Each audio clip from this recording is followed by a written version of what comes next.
Good evening, soccer fans, and welcome to the Rochester Rhinos pregame radio show, sponsored by Power Trip. I am Joe Giuliano, and it's the USL First Division playoffs, round number one, leg number one. It's the fourth-seeded Rochester Rhinos taking on the number 5 seed Charleston Battery. Kickoff at 7:35 this evening right here from Paytech Park, as it's basically one huge game. The first half taking place tonight, the second half taking place on Sunday night in Charleston. The team who has scored more goals after this one big game moves on to the semifinals of the USL First Division playoffs. So it's the Rhinos and the Battery. Drizzle starting to come down just a little bit, but still very comfortable night. Not too bad for soccer here in Rochester this evening. Charleston, the only playoff team to have won the season series against their quarterfinal opposition. They swept the Rhinos this year 3-0, also outscoring the Rhinos by a 6-1 margin. They won the two meetings in Charleston by 2-0 and 3-1, and then a 1-0 victory here in Rochester. So Charleston in the regular season has had the better of play against the Rochester Rhinos. They have not faced each other, however, since the final contest on June the 28th. And many things have changed since then. Charleston opened the year with 12 of their first 16 games at home. Second half of the season has been a difficult run for Charleston. They made it to the U.S. Open Cup final, but in USL First Division play, they have definitely struggled. The Rhinos and Charleston have met 4 times in the playoffs. Rochester advancing in this series 3 out of the 4 times. They've won in 2006, 2000, and 1998 as well. Charleston winning their lone playoff series against the Rhinos in 2003. But again, throw out those stats from the regular season. This is a new season. Charleston's played better than Rochester head-to-head. Rochester's had a better second half than Charleston. But guess what, folks? It doesn't matter. It's a new season tonight. Stick around. When we come back, we'll take a closer look at your Rochester Rhinos. This is the Rochester Rhinos pregame radio show, sponsored by Power Trip on Rochester's Country 107.3 and mycountryfm.com. 2, 3, 4, 5, 5, 5, 5. It is playoff time in Rochester, New York. It's the Rhinos and the Charleston Battery. The first round of the USL First Division playoffs. This is leg number one, kicking off at 7:35 right here from Paytech Park. It's a home and home series. The team with the most goals after the 2 games advances to the next round of the USL First Division playoffs. Coming into the game tonight, Rochester secured the number 4 seed in the USL. Charleston is coming in at number 5. They've met 3 times this season. Rochester has only scored once in those 3 defeats against the Charleston Battery. Charleston outscoring Rochester 6-1 in their 3 games this year. Since June 28th, though, Rochester has gone 9-5-4. There have been many changes to the Rochester Rhinos side. We'll talk about the Charleston second half slide later on, but the Rhinos have seen some big changes. Luke Kremelmeyer has moved into the midfield.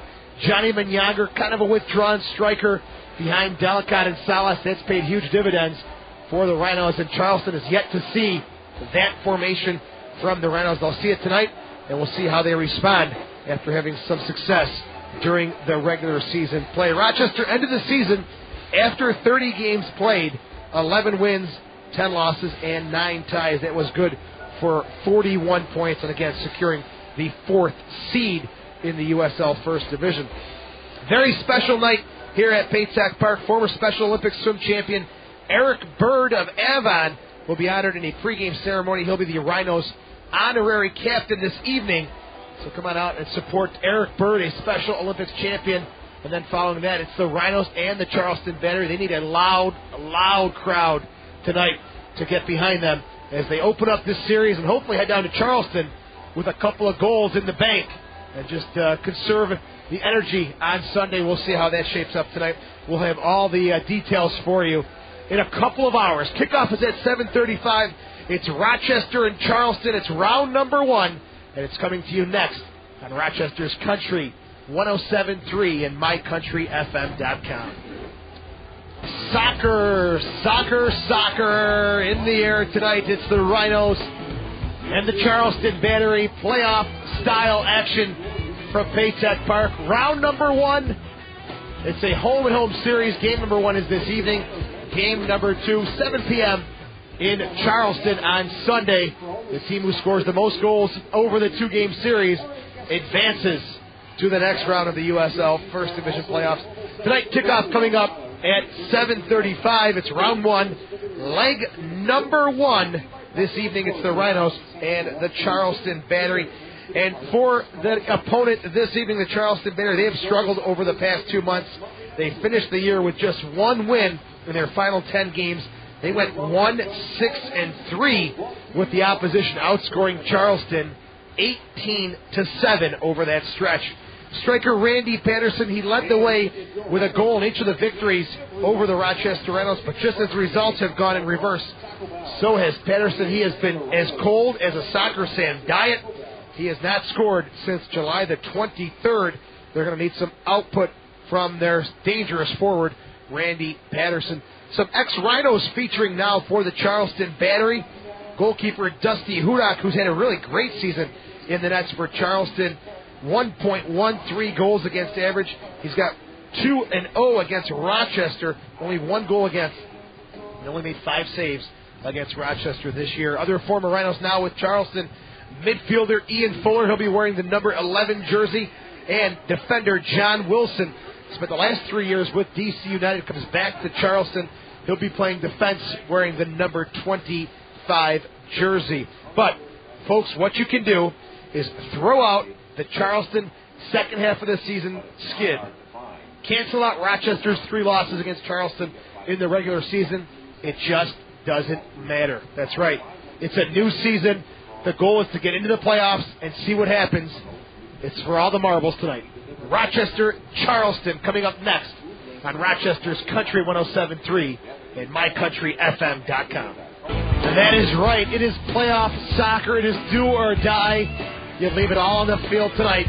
It's Rochester and Charleston.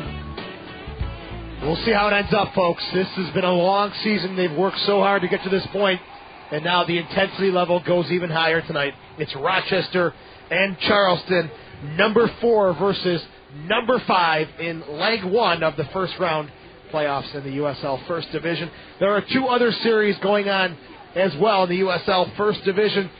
Number 2, Vancouver is hosting number 7, Minnesota this evening. That's a 10 p.m. kickoff. Montreal, the number 3 seed, has decided to go away to Seattle, the number 6 seed, for a 10 p.m. kickoff as well. So looking at the season series, breaking down the matchups in the other playoff games, Minnesota and Vancouver, they met 3 times during the regular season. 1 win, 1 loss, and 1 tie for each of them. Minnesota is in the playoffs for the first time in 3 years. Both teams have really found their form as of late. For Vancouver, in their last 10 games, they've gone 5-1-4. And for Minnesota, in their last 10 games, they have gone 5-2-3. Looking over to the Montreal-Seattle series, they also met 3 times this year, and the table was even there, 1-1-1, splitting it up even among the 2 sides.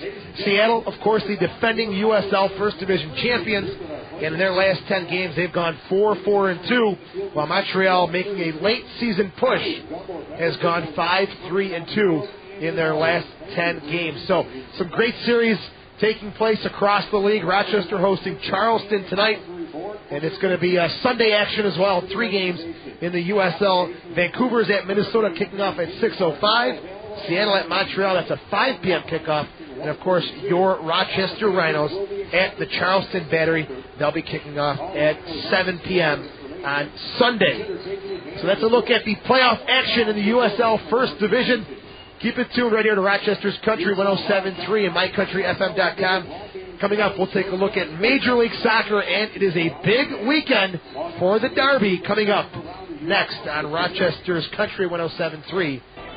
Welcome back to the Rochester Rhinos pregame radio show, sponsored by Power Trip on Rochester's Country 107.3 and MyCountryFM.com. It is the first round of the playoffs. It's Rochester hosting the Charleston Battery. They've met 4 times in the postseason. Rochester winning 3 of them Charleston winning once in the head-to-head playoff matchups. Kickoff is at 7:35 right here from Paytech Park. Major League Soccer, one game last night. Chicago hosting the LA Galaxy, and Blanco scoring the game-winning goal, 3-1. Chicago over LA. Colorado is at New York tomorrow, 7:30 kickoff. And there's a game on Sunday as well, DC United at Dallas. Looking at the tables now in the Major League Soccer Eastern Conference, Columbus is in first place with 47 points. They've also secured a playoff spot. In the West, it's a very tight race. Houston topping the table with 39 points, followed by Chivas, 33. Colorado and Real Salt Lake have 31 points. So it's a very tight race down to the finish in Major League Soccer. Big weekend for the Derby overseas. It's Everton and Liverpool in the Goodison Park Derby. Should be a great one there tomorrow on Fox Soccer Channel. Fulham taking on Gianfranco Zola and West Ham United. And Newcastle, their brand new coach Joe Kinnear, makes his debut tomorrow at home against Blackburn. And on Sunday, Portsmouth, after losing 6-0 to Man City, at home taking on Tottenham. Topping the table in England right now, Arsenal, the young guns, doing it right now with 12 points, followed by Chelsea and Liverpool, each having 11 points right now in the English Premiership. The derbies continue also in Italy. On Sunday, the Derby of Milan. That's right, it's AC Milan taking on Inter Milan. 2:30 kickoff, Fox Soccer Channel. What a way to start the day. You've got the Milan Derby at 2:30, the Rhinos at 7 p.m. It's all coming to you on Sunday. Also, one game I want to mention tomorrow, my beloved Juventus away to Sampdoria. And also now the standings in the Italian Serie A. Inter topping the table. They've got 10 points, followed by Lazio and Atalanta with 9 points. And big news out of the European Championship. UEFA has agreed to expand the European Championship to 24 teams starting in the year 2016. The European Championship currently has only 16 teams. So good news, more opportunities for clubs in Europe to participate in the championship. Folks, that'll do it tonight for the pregame show. When we come back, it is the first round of the USL First Division playoffs. Your Rochester Rhinos taking on the Charleston Battery. Don Stevens will have the call right here in Rochester's Country 107.3. Hey everybody, here we are, playoff time, and you can tell, as I was saying before, you can tell when it's playoff time, it cools off considerably. Well, at least here in Rochester it does. It's going to be kind of warm, I understand, the next couple of days in Charleston. However, it is cool and a little drizzly here tonight at Paytech Park. Not so much that you can't come out and see the game. There's still time to get out here as the players are just making their way out onto the field now. This game will be getting underway in a few minutes. Talking with the coach of the Rhinos, Darren Tilley. And, of course, the coach's interview is brought to you each game by the Farish Group. The best seat in the house is in your Farish apartment. See them all at farish.com. Talking with the coach, I asked him what it is they've been working on in the few days they've had off between the last regular season game and tonight's first playoff game. To try to give players rest. It's been a long season, and our last 3 games were over a 6-day period. So getting the work to rest ratio was vitally important. And then from there, I think the large majority of the week has been on working on set pieces. That's something I don't think we've excelled at this year. We've done okay. But certainly when it comes into playoffs, you're looking for those little bits of edges here and there that can help you, and set pieces can and will give you that. Maybe you answered the question that I was going to ask you next. If you've had a few days off here, has it been enough days off, or do you wish it could be more time off, or what? No, it's been enough days off for us. We finished on a Wednesday, and there were the rest of the teams in our league that played on Friday, Saturday, Sunday, so that's been beneficial to our group. So I think we've done well in preparing for this game. You don't worry about rushing this with so many days off? No, it's a 30-game season plus cup games. No, there's no worry about that. Obviously, there's 3 players that are out and are out for the remainder of the season. But beyond that, are you pretty healthy? We've got a few little injuries here and there, little niggly ones. They aren't not going to hinder us that much, but there's still a little concern. But even if players have injuries now, it's expected that they play through them. It's make or break when it gets into playoffs, and it's all about winning. All right, you went down to the end of the season, no wins in the last 3. You're disappointed about that heading into the playoffs? It would have been nice for continuity to get a couple of victories. But that being said, we mixed and matched the lineup a little bit. We wanted to see some players in certain positions, and we wanted to give players 90-minute games just be prepared for the playoffs. Those players that weren't playing regularly, because the other players that were in the starting 11 were playing so well. So the last 3 games gave us that opportunity, and we saw what we needed to see. Now, it's been a while since you've seen this Charleston team. You didn't have a whole lot of luck against them at the start of the year, but of course you weren't going very well. They were going really well. But what do you remember about playing this Charleston team?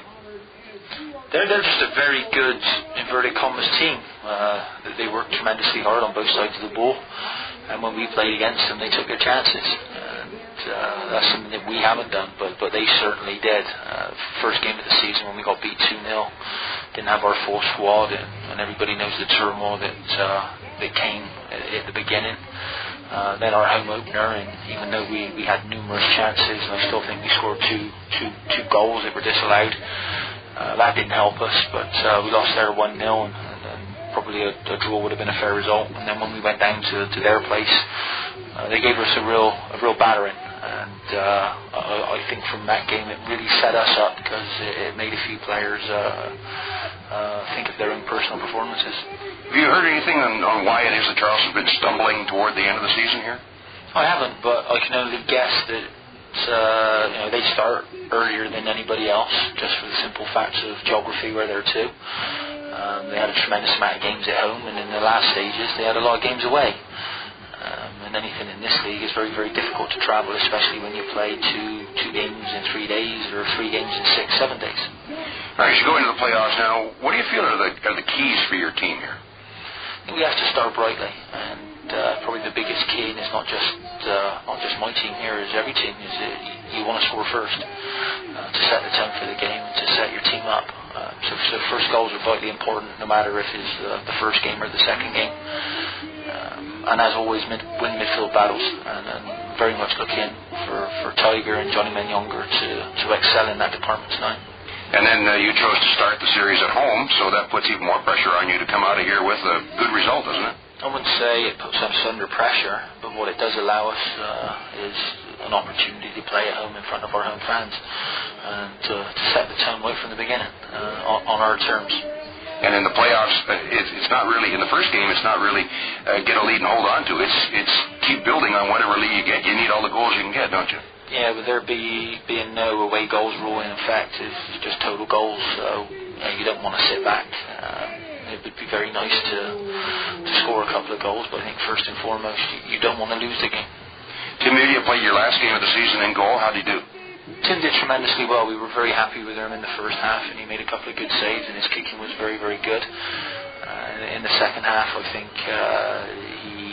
he did well, but not as good as what we would have liked. I know he was disappointed for the goal, but that was an absolutely tremendous strike from the Miami striker. But overall, he put a good performance on. All right, did you go back to battle then? Yes. All right, Darren Tilley, the coach of the Rhinos, as the players have been introduced, and we'll be getting underway very shortly. Again, I'm Don Stevens, along with Joe Giuliano. And, Joe, as we go into this one, again, Charleston with a 3-0 record against the Rhinos, but that's all long past history. It means nothing. You know, you go through 30 games of the regular season to reach the playoffs. And now what you got to do is just wipe away those 30 games. It's a new season. It's a new start. It's a fresh start.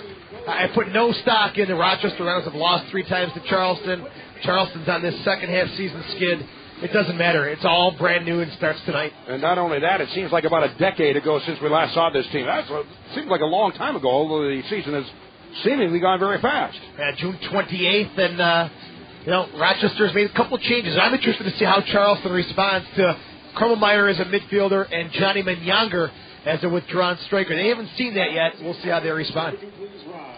All right, we'll be getting underway very shortly here at Paytech Park. Some opening ceremonies will be taking place, and then we'll have the kickoff for you from Paytech Park tonight. The first game of the playoffs, the Rhinos hosting the Charleston Battery, and this is the Rhinos Broadcast Network. All right, tonight here at Paytech Park, as the Rhinos and the Battery get ready to kick it off in the first of 2 games, and again, it's 2 games, total goals, and it seems like it's always the easiest way to explain it, Joe, for those who might not know, is that call it two halves, if you will. Tonight is the first half. The second half will be played in Charleston, so the team at the end of the game that has the most goals moves on. It's really not much. And that also means that you wouldn't play overtime or anything at the end of the half if you're tied, so that's the same case here. If you're tied at the end of the full game, which will be Sunday night, then you go on to an overtime. How's that? You've been saying that for 12 years now, and I guess what that means is the Rhinos have been in a lot of playoff games because that's a great explanation. First half tonight, and second half will be in Charleston on Sunday. All right, let's check the starting lineups, which are brought to you by Nothnagel Realtors, Rochester's full-service realtor. Starting out in goal for the visiting Battery is the former Rhino Dusty Hudak, who ended the season with a 1.13 goals against average. The defenders will include Nelson Aquari, Kevin Nyland, Marco Retta, and John Wilson. And in the midfield, Osvaldo Alonso, Chris Williams, Stephen Armstrong, and Lazo Alavena. And, they list Alavena as a forward along with Ian Fuller, the former Rhino, and Randy Patterson. For the Rhinos in goal, Scott Ballo ended up fourth in the league with a 1.07 goals against average. The defenders, John Ball, Scott Palguda, Ross Smith, and Kenny Burts. And the midfielder, Luke Krebelfire, along with Tiger Fitzpatrick, Daniel Antunes, and Danny Earls. And then up front, Johnny Menyonger and Matthew Delicott. This is very interesting that Guppy now is on the bench to start the game. So Earls shifts up to left midfield. Scott Palguda will play on the left side.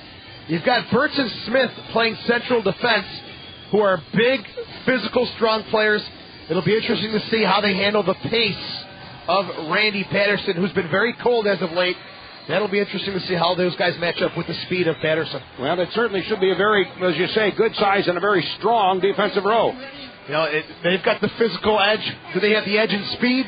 That'll be the difference, I think, in that battle between Patterson and the big, strong Ross Smith and Kenny Burts, who probably are the most physical defenders you're going to find in this USL First Division among central defenders. And then, like you mentioned a few moments ago, Kremmelmeyer moving back up into a midfield position it's going to be interesting to see how he does there. How great has that been for the Rhinos? 9 assists. What a pleasant surprise for a guy who was brought in as a right fullback. All right, the Rhinos wearing the black and white stripes and shooting that to our right. The Rhinos take the kickoff and up the delivery all the way downfield. One bounce inside the 18, couple of bounces, and Hudak will grab it. So again, the Rhinos wearing the black and white stripes of the visiting Battery.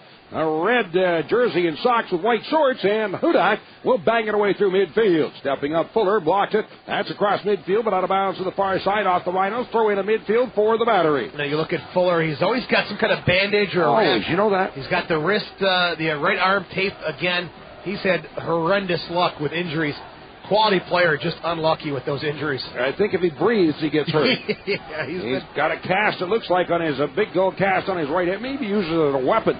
That one pounded out through midfield, but shanked into the stands, and it'll be a throw-in for the Battery, their own side of midfield. I got to know Ian pretty well when he was here in Rochester, and first-class gentleman off the field, but on the field, he's one tough customer. On the attack, here's Fitzpatrick. Brings it forward, feeds it off on the left wing side. Moving down to the corner is Delicott, looking for a cross. Left-footed kick. Booted away, but blocked off in the corner. Picked up again, Earls has it. As he trails to the end line, it got away from him, rolled out over the end line. A goal kick for the Battery. Earls being watched closely there by Ian Fuller. Yeah, Fuller likes to play more central than you see there. He's on the flank. It's going to be a great matchup. Chris Williams, who's on the right side, Danny Earls. These guys both have some speed and some pace. I think that battle there, offensively, it's going to be a wash. It's going to be who makes the defensive mistakes on that far side that could cost their team tonight.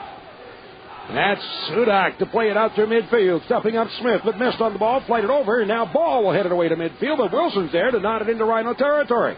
That's blocked out on the near wing. Armstrong, a pass in the middle. One touch dropping it back at midfield. Wilson again touching to the outside, but Krummelmeyer's there to take it away, and then his delivery is headed away and out of bounds. Throw in for the Rhinos. Quickly across midfield. Nice throw in by Ball along the near touchline. Tiger trying to escape. However, is blocked away and out of bounds by Aquari. A throw in for the Rhinos from the Charleston 25 on the near side. Good early pace from the Rhinos. They want to get forward immediately. Not waste any time putting the Charleston defenders under pressure. Ball with the throw in on the near wing. Menyonger lays it off to the back line, but getting to it, Wilson will then boot it away and out of bounds on the near side. It'll be a throw in. Well, they said evidently it went off of the Rhinos, because it's going to be a throw-in for the Battery. Just getting started here at Paytech Park. So many great matchups up and down the field. Wilson on the near side marking Kremmelmeyer. Just great one-on-one matchups. We'll see who's going to step up to the challenge tonight. Birch volleys it upfield into the 18, but unable to get a hold of it. Delicate, that's headed away out to the 35. Blocked down once again, controlled by the battery. Pass in the middle, and Tunis gets a foot on it. He'll feed it forward to Ben Younger. Popped up in the air and comes out of the near wing. Left-footed out through midfield. Big bounce on the ball of midfield. Stepping up, Birch will head it aside for Palguda. On the midfield line as he's chased by Olivano.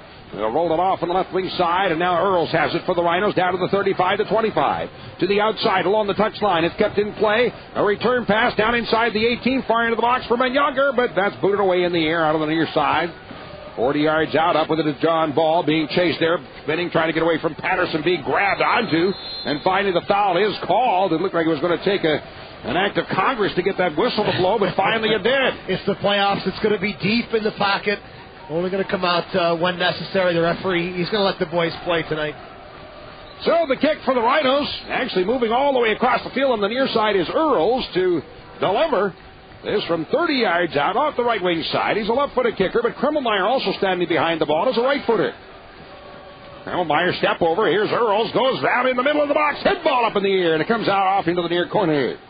And booted off on the near side, but that went shanked up into the stands and out of play. So a throw in for the Rhinos at around the 15. That's a great ball, swerving in, looking at the keeper. He's kind of frozen there. If there's a little redirection or a flick, Hudak might be cut off his line. Fitzpatrick spins, plays it down inside the box. That's up in the air. Kremmelmeyer off the chest, blocked away, gets it right back again. As he'll spin it ahead for ball, back in front. Kremmelmeyer, right footer, sneaks through the box out the far end of the 6 and rolls wide as Delicate was moving in. The Rhinos touch blast by the battery and a corner kick for the Rhinos. Just good pressure. It's good hard work inside the box. And like we've seen from Luke Kremmelmeyer all season long, he just doesn't stop. Takes the deflection off the chest. Quick 1-2 with Johnny Ball. Throws it in the mix. Doesn't go on goal, but Rochester wins a corner kick. There were 9 red jerseys in the box. Charleston not hesitating to put players in defensive positions. Kremmelmeyer off the left wing side, a right-footed kicker, in-swinger. Here comes the service. Into the middle of the box. Up they go. Head ball, Birch, and he puts it wide right out over the end line. A goal kick for the battery. You know, for my liking, any ball that's at the 6 or closer, it's got to be the keeper's ball. Dusty Hudak, I think, a little too conservative there, staying on his line, especially guys like Ross Smith and Scotty Palguda, who just love to get in there with their heads on these restarts. I think Hudak's got to come off his line there. That's at the 6. That's got to be keeper's ball. Here's the goal kick. Hudak pounds it out through midfield. Birch stepping up, heads it back across midfield. Fitzpatrick, as Tigers run up the back, and the ball pulled away and controlled by Alonso.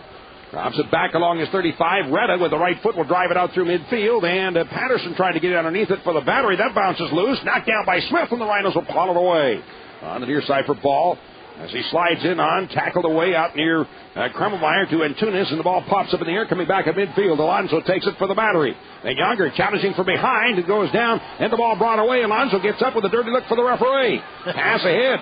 It's taken and cleared into Rhino territory by Wilson once again. Flighted over everybody and rolls down inside the 18, grabbed by Vallow. Yeah, one thing we should mention is that there's been a drizzle falling for about an hour now. So we've got some slickness on the field turf here at Paytech Park, and we'll see a footing or a bad hop becomes a factor here on the wet surface. Once again across midfield into Rhino territory. Palmaguda will drop it back in the middle for Birch.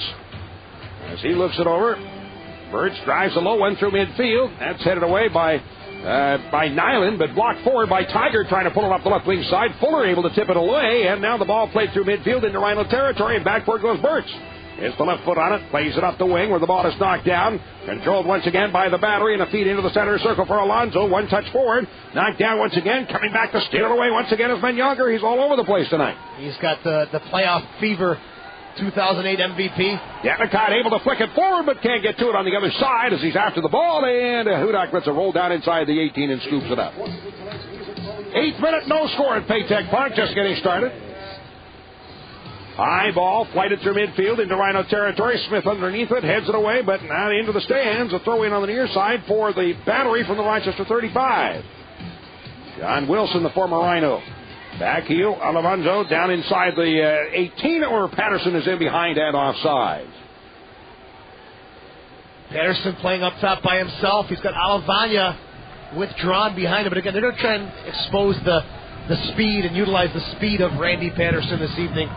See if he can get behind the Rhinos defense. He had some good luck in the regular season. Line drive kick through midfield, trying to come away. Earls, but it's blocked away and taken back by Nyland.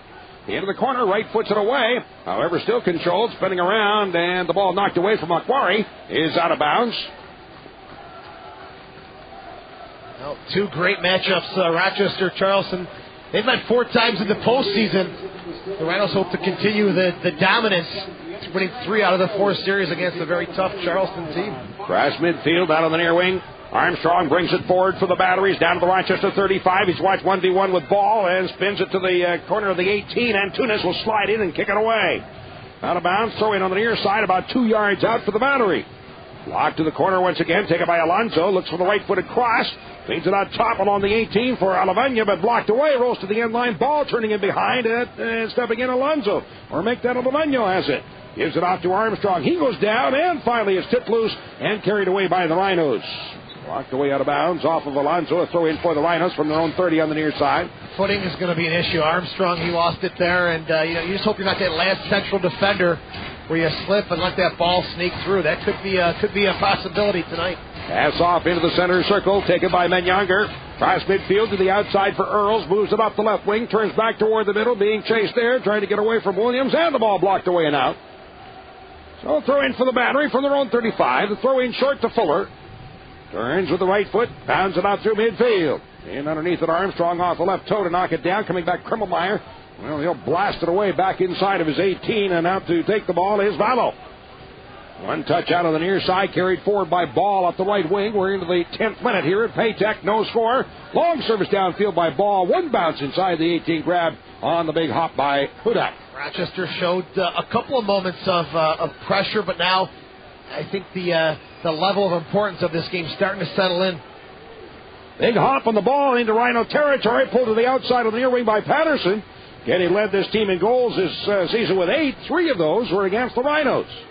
Like Charleston scored 6 goals in 3 games against Rochester, and 1 each game scored by Patterson. You thought he was going to just light up this USL First Division down. He has not scored since July 23rd. They need production. That's because he wasn't playing against Rochester anymore.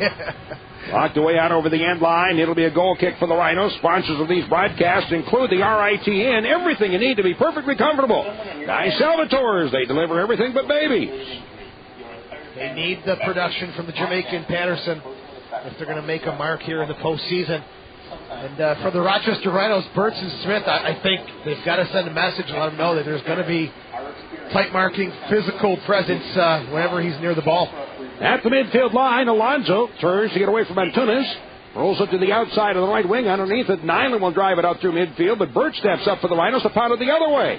It's headed down into the center circle. Ben Younger able to touch it away. Taken by Tiger as he spins around to get loose and pass out on the wing, but checking back to knock it away is Williams. Battery driven out through midfield once again. Burt's in underneath it, heads it, coming down the center circle. Antunes nods it along the midfield line to the outside of the far wing, but the Battery recover the ball. On the wing, ahead Alonso gets a return pass from Williams. He'll drop it off to the center circle. Fuller stepping up. And he'll switch it to the left wing side out on the near wing for Wilson.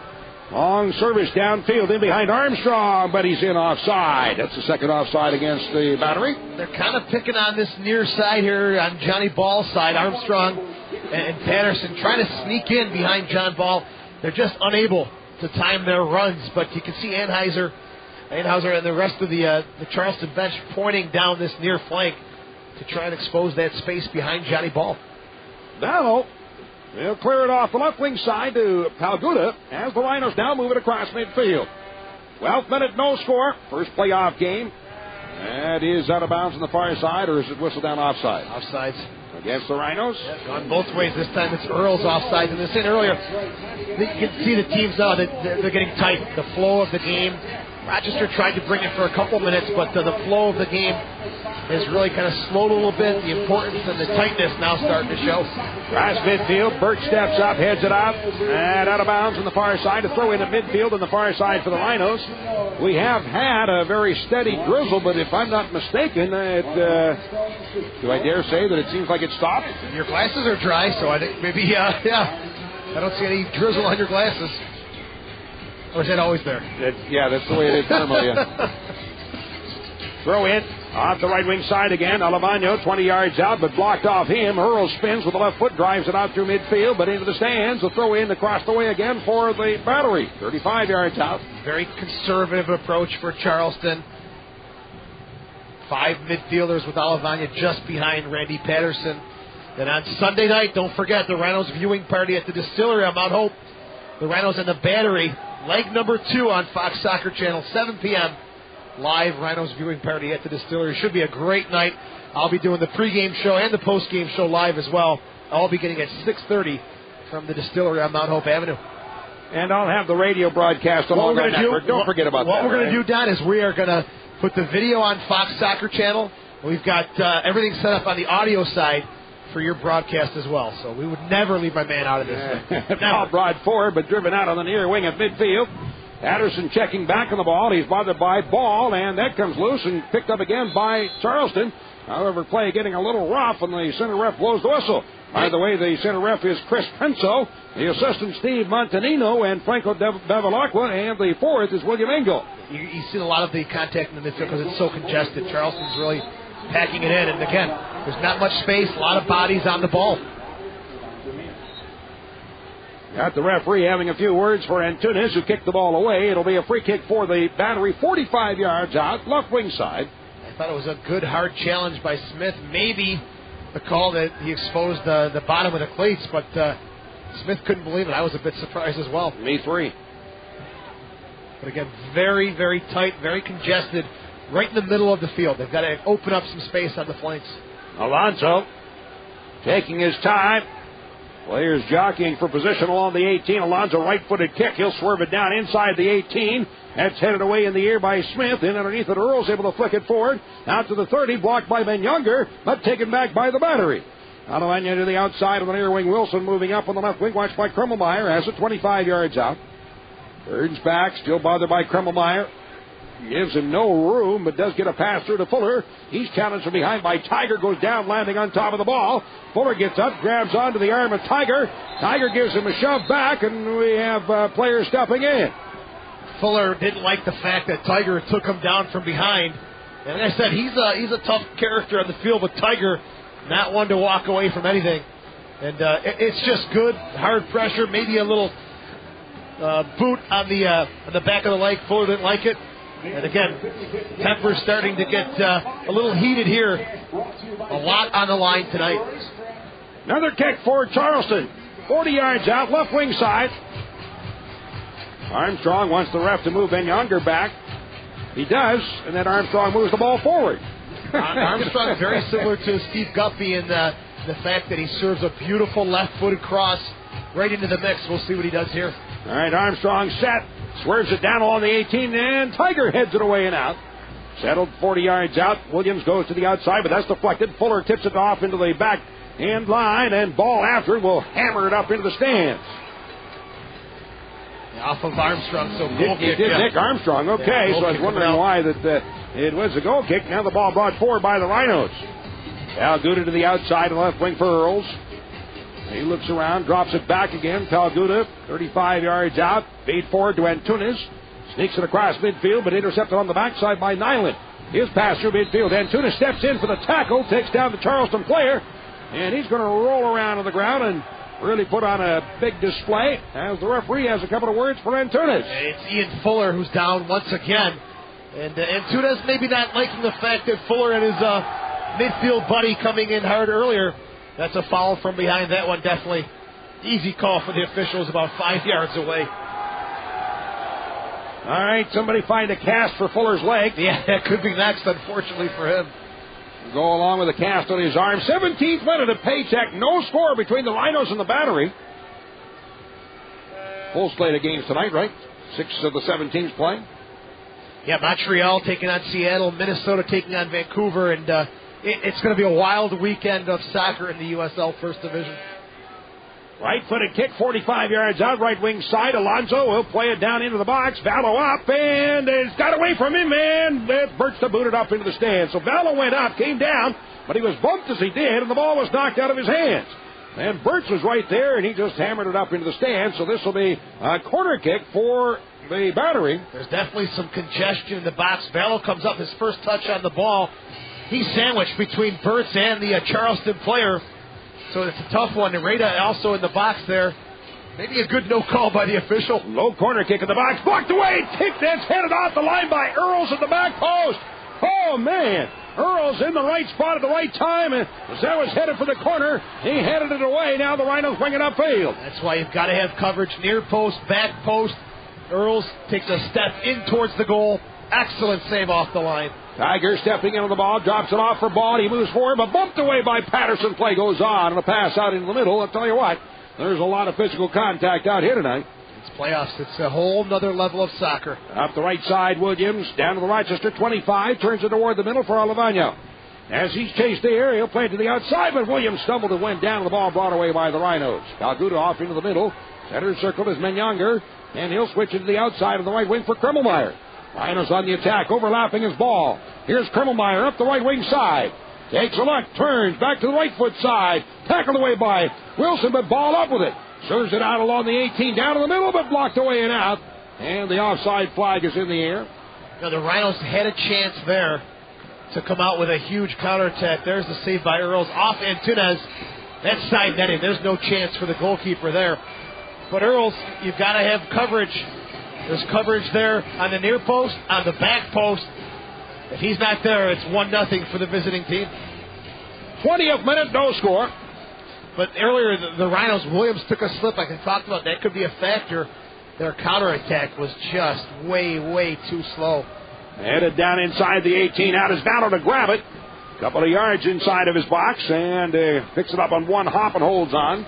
Understand Charleston is supposed to be 87 tomorrow and 88 on Sunday.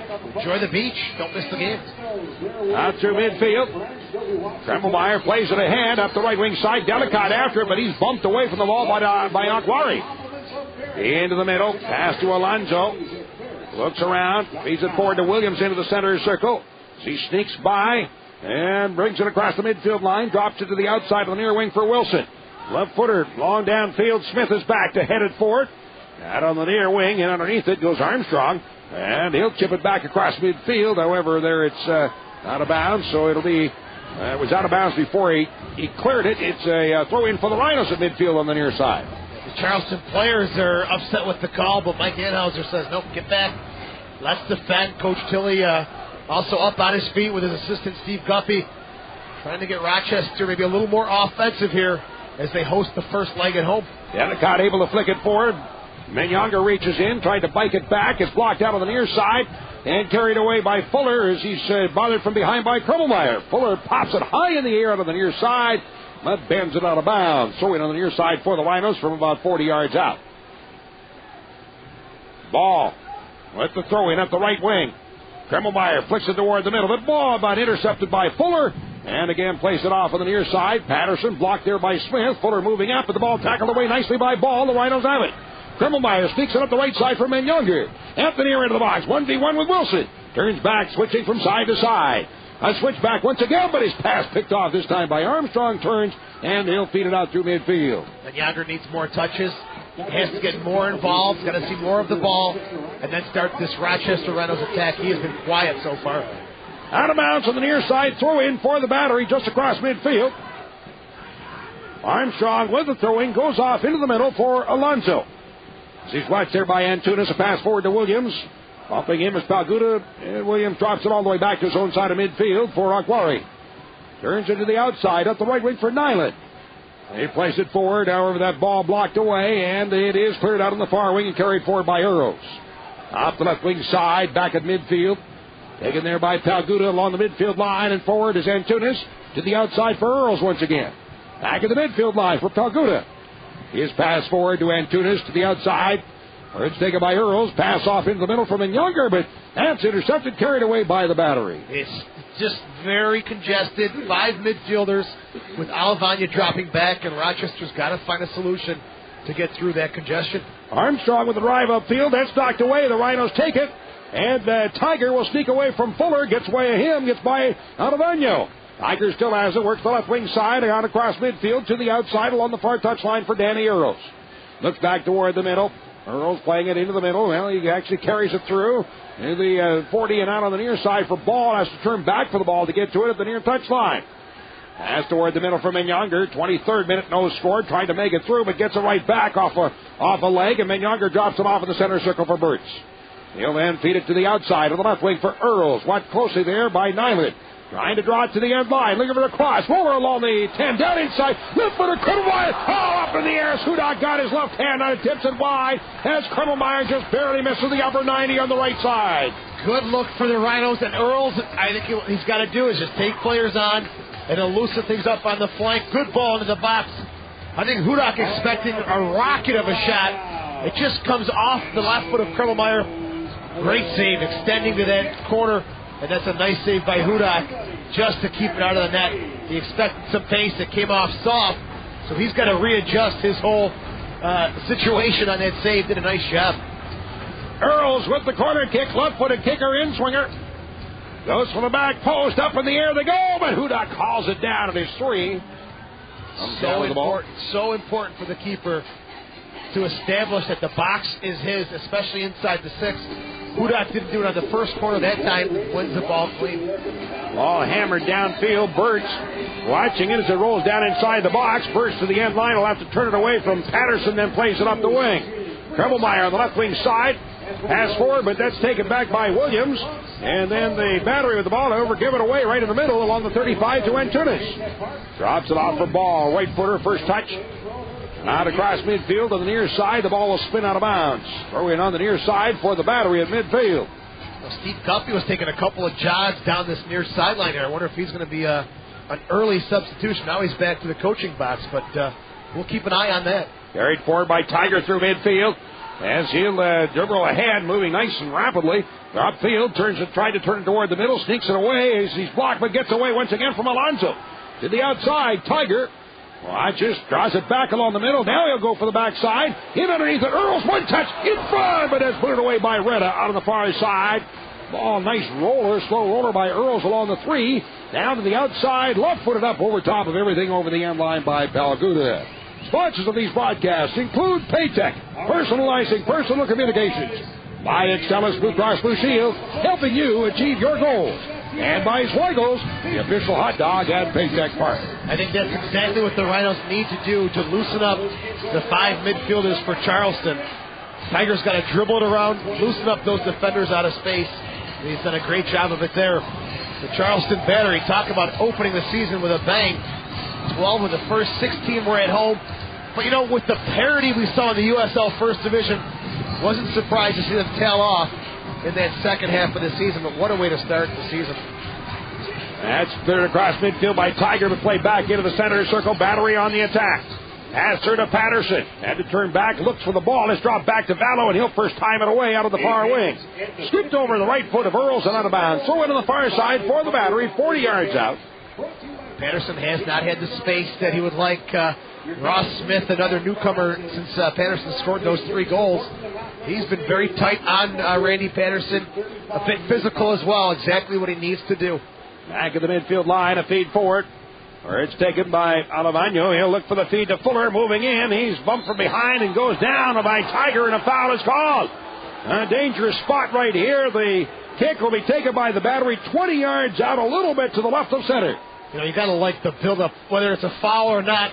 Tough to tell, but the build-up is just beautiful. Alavanya sees Fuller. He's just pushing in behind Tiger. Patterson makes a run, draws Smith out of that space, and Fuller sees it.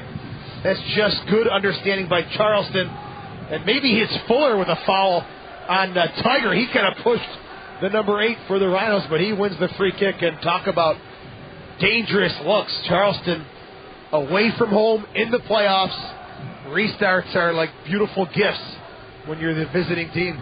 27th minute, no score. And the ball again placed 20 yards out. About 10 yards left of center. They go for the wall. It's blocked away. Comes out the near side. Ball after it gets to it. Absolute waste. Absolute waste. Not sure exactly. That was kind of a half pass, half shot in a way. I don't know what it was. You don't want to let those go, especially in the playoffs and away from home. Terrible choice. Wilson, 35 yards out. Throw in on the near side for the battery. Looking for someone open. Wilson now goes short. Armstrong turns along the near touchline as he'll backheel it forward, but stepping in to knock it loose is Antunes. Tiger's taken down. Play goes on, and out 35 yards out of the middle. Williams with the pass forward. Alonso, but taken away by Burt's. Burt's got a hold of the ball, and then Alonso tripped over the ball, it looked like to me, and a foul is called. My, oh my. The referee knows he blew it there. That's a bad call. That's just a hard challenge. Yes, you win the ball. Is there contact with the man? Let's see here. That's just a great challenge. Comes in hard, through the ball, through the man. That's just a soft one to give away by the referee. He knows he made a mistake there. The spot directly in the middle of the field, 30 yards out. This time the wall for the Rhinos will be placed 20 yards out, just outside the box. Actually, I might be wrong for the first time in 2008. That angle by our crew was excellent. There was definitely contact on the shin. No, there wasn't. There's a shot in, and Vallo got a hand on it, or it just missed wide left. No, Vallo did touch it, tips it wide, so it's a corner kick for the Battery. We're going to have to talk to the guys in the truck about showing replays that make me look bad. We don't like to see that here. Yeah, they'd be doing that all night long. All right, corner kick. They'd be very busy. Here's the corner, back post side, up in the air. Burt's heads it in the air out of the near side, but a foul is called. So the Rhinos will have a kick. Sponsors of these broadcasts again include Power Trip, Get in the Game, World Gym, Real Gyms, Real People, Real Results, and also by Auction Direct. For your next car, log on to auctiondirect.com. I apologize to our friends watching on USL Live. If you saw that one, you know, we all make mistakes, and we'll let it go tonight, though. That was not a foul. The only mistake you made was saying that you made a mistake. I give you credit. I like the way you stick it. You're very strong in your beliefs. That's blocked forward, carried off by the Battery up the left wing side. Left-footed Armstrong, but blocked away by Ball. The Rhinos recover the ball. That's tipped away. Kremmelmeyer and Antunes to the outside of the left wing, and it's picked up by Earls along his 35. He'll then play it out through midfield. Back heel by Delicott. Sneaks it forward. However, blocked away. Mike got away from Montgomery and rolls out of bounds on the far side to throw in for the Rhinos. That's another name we haven't called very often. Matthew Delicott. He and Johnny Manyanger in the second half of the year have connected, but tonight, those two names very quiet. Bird's up the left wing. That's blocked forward. A head ball, but stepping in, Earl's able to pound it away. However, blocked away again by Retta out on the far wing. As the ball bounces back and forth, Earls blocks it and comes away. At the far end of the box, feed down along the 6. Near side, Kremmelmeyer turns. Left-footed kick, but blocked away by Wilson. And he'll volley it out to midfield. Underneath it, Earls heads it forward on the near wing. Spinning back with the ball on a pass out. Elaveno drops it off. Steiger steps in. The Rhinos recover. On the right wing side, brought forward by Tiger. Booted away from him and out of bounds. So in for the Rhinos, 30 yards out off the right wing. You get the feeling that Kremmelmeyer may be the one to find the back of the net. He's had two great looks here in this first half. Keep an eye on him. In the near corner, Kremmelmeyer turns, looks, left footer down along the 18. No help there. And the ball carried away by Williams. Rolls it off to Alonso. Bringing it out of midfield into the center circle. Chased from behind by Earls. And Earls able to tackle it away from Younger. He'll work up the right wing side. Gets by Fuller. To the near wing. Then switch back to the left foot side. 25 yards out. Back to the right foot. Another switch back. And over the near corner of the box for Fitzpatrick. Tried to play it in front of the ball. Blocked away by Wilson. Carried forward by the Battery.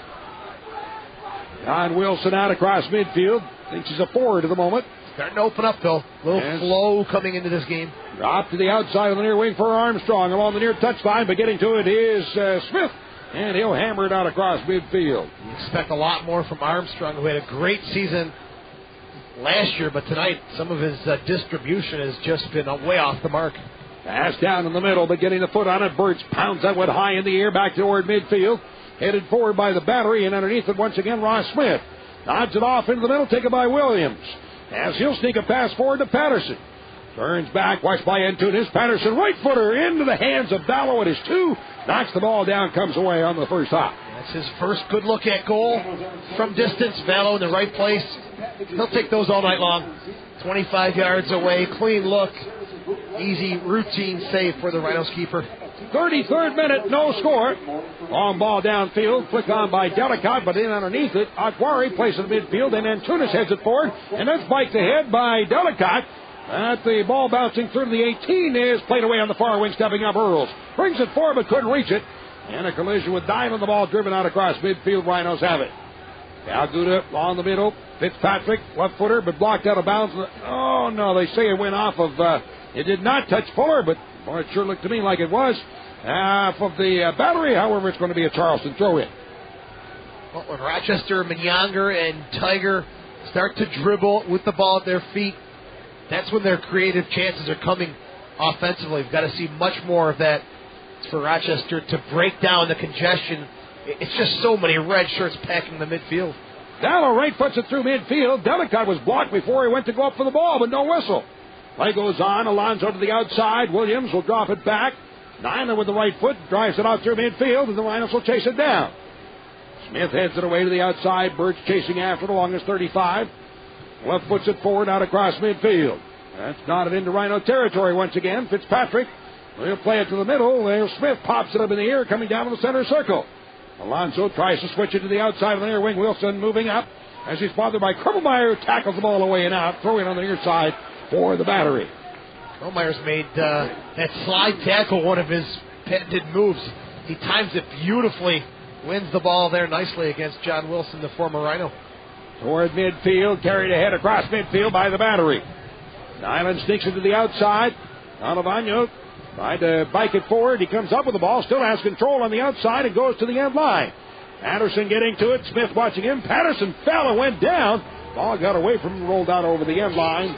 Goal kick for the Rhinos. Sponsors of these broadcasts include Dr. Donald Dudley, the official chiropractor for the Rhinos. Call 225-6430 for appointments. By Pellegrino's Deli Cafe. Always fresh, always fast, always delicious. And by the Harrow East Athletic Club on the web at harroweast.com. Last midfield, but knocked loose. Rhinos have it. Antunes. He'll try the outside on the left wing and carried forward by Earls. Wing to the head, drops it back at midfield. Left footed by Pelguda through, but nodded away to the outside once again. Howard coming down to the center circle. Carried away by the battery. Patterson to the outside of the left wing for Armstrong. As the ball brought forward by the battery. 25 yards out. Ball steps in to knock it away, but still the battery recovered. Dropped off, now 30 yards out. Snuck through. Alavano switching back. Armstrong one touch ahead, and that's hammered away by Smith out into the center circle. Again, Delicott hammered from behind, but gets away this time. And that's going to be the target now for Rochester. Delicott, he's going to take his licks, but he's such a strong player, able to maintain possession there. Ball switching to the outside of the left wing. Earls in underneath it.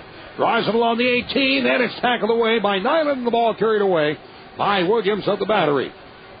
Well, then, beat it out through midfield into Rhino territory. Turning back where goes Birch. Alavano watching him. Birch dropping it off inside of his 18, where it's taken by Vallow. With the right foot. Plays it out to midfield. Tiger with a flick into the center circle, but recovered again by the battery. Armstrong to the outside of the near wing. Sneaks a pass through and a give and go from Alavano, but lost it. And now Alavano comes up with the ball again. Back in midfield, Fuller drops it to his own side of midfield. Taken by Akwari. To the right, red across midfield into Rhino territory for Armstrong. As he spins, looking to get away from Krummelmeyer. Well, the Rhinos are called on a foul. It's been a game of highs and lows. There's been pockets of high pace and some good flow. Then there's just been lulls. The teams kind of knock it around, recover, then they'll go at it again. Neither side really able to find their rhythm here in this first half and get the flow of the game in their favor. 37th minute, no score. And right now the Rhinos have 4 shots. The Batteries have 2. Right footer by Alonso down inside the 18, but Birch is there to head it away out of the box. Tiger trying to get to it, bumps with Armstrong, and the ball rolls out of the near wing. Krummelmeyer off the right side to Tiger. Gets to it to keep it in. No, he did not. And Tiger very upset with the linesman. And Darren Tilley steps up and he takes a look along the line. Then he's pointing to the linesman where the line is. Yeah, the ball's got to be completely over the line. And from this angle, it's kind of an angled shot. I thought Tiger did a nice job keeping it in. Tilley and the referee's assistant side by side there. Tough one for the Rhinos to take. I thought Tiger did a good job keeping it in. Wilson with the throw in. On the near touchline, but Krummelmeyer heads it out. However, the throw in now will be about 10 yards further ahead for the Battery. Wilson 35 yards out. Alavagno nails the referee as he played it forward with the right foot. That one blocked away and out of bounds off of the battery. It'll be a throw-in for the Rhinos now from their own 25. 38 minutes. Now he's starting to push up as a true striker. Rochester's done a lot of it. They started off with Menyanger, withdrawn behind Delicott, see how the flow of the game goes, and then make that tactical adjustment. Looks like he is now definitely pushed up. He's playing alongside of Matthew Delicott. Delicott able to flick it forward. However, Wilson on the other side heads it. Now it's Delicott in underneath it, nods it forward. This time it's headed across midfield by the battery to the outside. Armstrong with a pass ahead for Patterson. Watched by Smith, tries to break loose, and does. Works forward the end line. Smith chasing. Ball blocked to the end line. Smith blocks Patterson away from the ball and rolls out over the end line.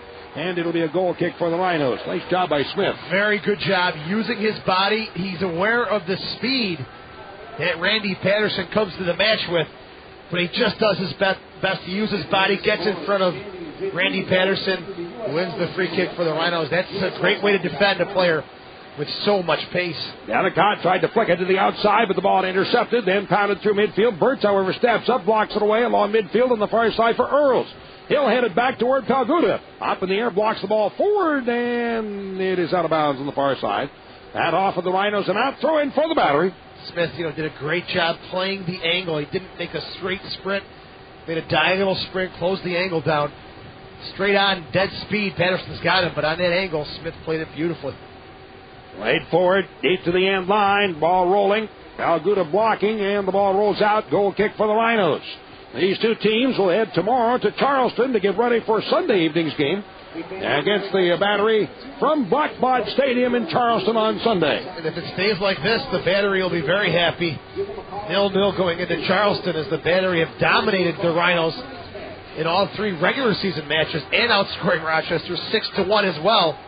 But again, it's the playoffs. It's a new season. A lot can happen. Block forward. Tiger to the outside, but got away. One goal scored by the Rhinos against the battery this year, and that was scored by that little man right down there to our right on crutches, Zay Roberto. What a big loss he has been. Mauricio Salas is out. And Coach Tilley, though, they brought in some quality acquisitions. Done a great job. He's kept the team positive. And for a first-year coach, I think Darren Tilley has done an outstanding job with the Rhinos. Then ahead at midfield, Tiger knocks it loose for Antunes. Looks upfield to the outside along the near wing for Ball. His pass in for Kremmelmeyer, couldn't control, comes up and now blocked in. Antunes steps in to help out, and now along the right touchline for Kremmelmeyer, dribbling forward. 1v1 with Wilson, stops, looks around. He'll draw it out top, off into the middle for Tiger, 30 yards out, and a long switch to the left wing side to Earls at the far end of the box. Takes a look. Chipped it down inside, but Hudak's out to his three to grab it and hold on. And Earls needs to be just a little further away from the end line on that cross. Yeah, he's having some trouble tonight with his services from the flanks. He's doing a good job to find the opening and find the space. The delivery, just not the finishing touch that's needed. Hudak high floated through midfield. Palguda able to nod it forward. Menyanger one touch to the outside. Earls back in the middle. Menyanger has it from the 25. Right footer has a go at it, but misses wide left. Out over the end line. A goal kick for the battery. Yeah, that's a poor effort there by Johnny Menyanger. His first really good look at goal. And, in all honesty, he may have another 5 or 6 yards to push forward and get a closer look at the goal. May have rushed the shot there. Goal kick once again for the battery. Now the 42nd minute. 2 games, total goals. Headed across midfield. It makes no difference as to what the score will be at the end of this one. As then they'll head for Charleston, and it should be tied at the end of the 2 games. Then it would be overtime, penalty kicks and so on. Blocked away out of bounds by Smith. Throw in for the battery on the near side. Wilson with a throw in. Off toward the middle for Fuller. And drops it back to his own side of midfield. Taken on the right wing side by Nyland. Approaching midfield. As he is able to pound it out into Rhino territory, Alavagno will drop it ahead for Alonzo. It's a turn pass to Alavagno. Drops it back out on the right wing side. Nyland to his own side of midfield. Retta in the middle. And turns it off on the near side. Carried forward across midfield by Aguari. To the outside along the near wing for Patterson. As that one is then away and out of bounds. Ball and Patterson bumping. Ball wants the ball because he figures it should be their throw-in. However, he won't get it. Oh, I love the heated little battles happening on that pitch tonight. Got to be careful, though. You don't want to pick up a foolish yellow card. Maybe even something red that really would put you behind the 8 ball. Wilson. Looping throw in to Armstrong. Deep in the left wing corner. Watched by Ball, and Kremmelmeyer steps in to take it away. And send a line drive kick out to midfield, but Retta gets in the way of it to knock it down. At the midfield line, Battery with the ball on the attack. Through midfield, stepping up, Smith got the right foot on it, tips it away on the near wing for Kremmelmeyer. He won't get to it as he's blocked away from the ball, shoulder to shoulder with Wilson. It's out, throw in for the Battery. That's clean, that's part of the game, and it's going to happen. Good no call. Anavagno, taken away again by Kremmelmeyer. And he's been a thorn in the side tonight of the Charleston Battery. Good job defensively and 2 beautiful looks in this first half. Off in the middle, Alonso. Works to the right side, rolls it ahead to the outside, and Williams off in the middle. Fuller back to his own side of midfield, where it's taken by Nyland into the center circle for Retta. Roller through midfield to Wilson. Into Rhino territory, 44th minute, and still no score. Pass off in the middle, Armstrong has it for the Battery. To the outside, Alavagno. Watched by Smith, who tackles the ball away. It's carried forward by the Rhinos. Kremmelmeyer in the middle for Tiger. Switching back to the left foot, and a chip up the left wing side for Earls through midfield. As he spins around, still has the ball, lays it off along the midfield line for Younger. Into the center circle for Fitzpatrick. Drops it back his own side of midfield. Burt to the outside. Palguda on the left wing approaching midfield. Drives it forward, sneaks a pass through to Younger. One touch dropping it off for Fitzpatrick. And long along the left wing side for Earls. Moving it ahead. Neat step over in the ball. Now left foot across. Down inside. That one got loose. Delicott shot off the crossbar. Delicott hits the crossbar and the ball is pounded out of the far wing. Earls in underneath it again, looking for another cross.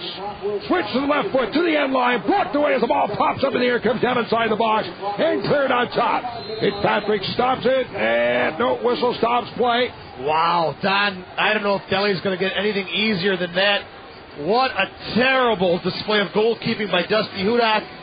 Delicott's falling backwards, but that's got to go in the goal. There's no excuse. Empty net, off the crossbar. Hudak makes a meal of it. Delicott's got to finish that. There's just no excuse to miss that one. I'm sorry, that's got to be a goal for the Rhinos. Unbelievable miss there. And Hudak, again, crossed in the box. He's shaky. Misses the ball, and Delicott lets the Battery off the hook. Ball headed to the end line. And the Battery get to it in time to keep it in. Yes, they do. 1 minute of stoppage time, 1 minute of additional time. Blocked along the left touchline, carried forward by the Rhinos. It's Earls on the attack, approaching midfield. Rhinos leading in shots, now 6-2. I mean, the ball definitely is slick because of the drizzle. Tigers dumped from behind. A foul is called on Nyland. But the goalkeeping gloves that these guys have nowadays, a slick ball is not going to give you a problem like Hudak. That's just misplayed. Earl sneaks it through to Younger. His pass ahead. Tiger moving in. He didn't get to it on the backside of the pass. And the ball is hammered away out and downfield. Delicott, it's a major miss, but he's just got to stay focused, keep his head in the game. And if the next chance comes along, bury it. He can't keep his head down. It's a huge opportunity gone by, but he's got to stay focused. Well, I can't see the replay because you blocked the monitor, but I thought Delicott actually did a great job of even getting the shot away, period. He's got to finish that empty net. That's got to be a finish. Kicked out of bounds on the near side. A throw in for the Rhinos, 20 yards out. Ball with the throw in down inside, flicked on by Tiger, but then kicked away on the near side and out. Whistle blows, and that is it for the first half of play. Well, the shots 6-2 in favor of the Rhinos, and which would indicate that the Rochester Rhinos did have the majority of play in that first half, and I thought they did. They had some pockets where they were really bringing it to Charleston, then they took some time off. And again, not a consistent flow of attack from the Rhinos in this half, but Charleston dodged a major bullet when Delicott rocked that one off the crossbar. Well, certainly a couple of big plays. The missed shot there by Delicott, but also the ball headed away by Danny Earls from going. Those are probably the two biggest plays of the half right there. Yeah, I'm sure when we look at the first half highlights, those are the ones that we'll bring back up and take a look at. And if the game ends 0-0, I'm sure that's going to be the big talk, Don, from now until Sunday in Charleston. All right, I thought we were going to have an interview, but evidently not yet, so we'll move along here. It's the half at Paytech Puck. And after one half of play, it's the Rochester Rhinos nothing. Charleston Battery nothing. The Rhinos, one half has been played, and it is scoreless. No decisions made at this point between the two teams as they have been battling back and forth. As we check the first half statistics, brought to you by Time Warner. Get all-in-one digital cable, Roadrunner digital phone, one simple package, one low price. And the unofficial first half stats showed 6 shots for the Rhinos and 2 shots for the Battery. Rochester leading in shots 6-2. Corner kicks 2 for each team. Offsides 2 against each team. In fouls, the Rhinos had 8, and Charleston was 4. As you look at saves, each goalkeeper, Vallow for the Rhinos and Hudak for the Battery, credited with 1 save in that first half of play. So there's your stats for the first half. And again, nothing decided at this point as it is all even up. We'll have our halftime interview coming up in just a moment, so stick with us for that. Again, at the half from Paytech, the Rhinos nothing, the Battery nothing. This is the Rhinos Broadcast Network. Paytech Park, we're at the half between the Rhinos and the visiting Charleston Battery, as this is the first playoff game in the first round. Of course, game 2 will be on Sunday night in Charleston. Time now for a halftime interview, which is brought to you by Connolly Printing, the official printer of the Rhinos. We're joined tonight by the Rhinos striker, who is unfortunately out for the remainder of the year, Mauricio Salas. And Mauricio, it's a tough year for you, hasn't it been? Yeah, really. I started the preseason hurt, and now it's frustrating to be at this time of the league, on the championship like this. But I'm giving my support to the guys, and we have a great group. We have a lot of good players that can go on the field and do the job for us. You know, I remember coming down before the season started, and here's the guys out on the field for preseason, and then you were working out by yourself on the sidelines, and that only seems like a couple of weeks ago now, doesn't it? Yeah, that's true. It was. I mean, it's not funny. It's frustrating, but I was talking to David, the trainer, and because I never get hurt. No, in this season I was hurt in the preseason, and I keep telling him, man, it's frustrating. I want to play because I'm not get used to this. And then I got better. I was playing, and happened again, different injury, But now I gotta understand that's something. It's not up to me to do it, and I'm trying to deal with this. It's hard to be on the side of the field. But my job now is to support the team and not, and give all what I can do out of the field to them to keep working hard and get the results. Probably nobody knows, but I know you were playing the last 3, 4, 5 games injured. You were hurt and still trying to play, right? Yeah, I got hurt in the game in Puerto Rico, and after that I played here the whole 90 minutes against Puerto Rico again. And then the next 2 games I played just like 15 minutes. Because we were trying to keep playing. We didn't knew which injury I really had, and it was looking like a shin splint. But then we found the fracture, and I had to back off completely. So yeah, I was playing with some pains, but we didn't know what was going on still. I know that's been very tough for you, and then. As you tried to play with it, you couldn't, and it got worse and got to the point where you just had to back off, and now it's to the point where actually you're going to have surgery, I understand. Is that right? Yeah. Well, maybe not. I don't know. Tuesday I'm going to see the doctor again. We have an appointment, and it's very probably that I will. And it's a hard injury to heal by itself. He said it's better to make the surgery and get it done. If I don't do it, maybe it can come back, and it's not a good choice. So I think we will get it done. I told the doctor, I asked him if I could play the playoffs and then make the surgery and get it done. He said it wouldn't make sense. It would get worse, and it could be worse for me. So it's better back off and just. Well, obviously now you can't play anymore this season, so your goal now is to get ready for next season, right? Yeah, that's my goal. I want to get it done as soon as I can to start recovering and rehabilitation and get ready for the next season. Now, what is the situation with your contract? I don't even know. Are you here again next year then, for sure, or what? Yeah, I signed on the beginning of the year. I signed a 2 years. 2 years, outstanding. So I have a contract until end of 2009. Yeah. And so far I love it, and if I can, I will get it longer. I hope so too. Now, are you going to spend the off season here in Rochester, or do you go back to Brazil, or what do you do? Yeah, I think I will expand the off season here, because if I make the surgery, then I have to do all the therapy and all that, and I think the doctor wants to keep the eye on me, so I think I will extend it here. Okay. The game so far, the Rhinos and Battery are scoreless. What are your thoughts on the game? What are you seeing out there? Yeah, it's a tough game. It starts tough. We know Charleston has a very good team, and it wouldn't be easy. It's just the first quarter, no? Of course, we expect sometimes to start very, very good and score and get it going, but it's a tough game. We got to keep going, because it's just the first of 2 games, no? Right. So I think the team's doing good. Charleston is pretty good defensively today, and we got to break it somehow and see if we can get a good result here today. Any idea what it's going to take to sneak one by them? Actually, they had a couple of chances. Deli almost scored there.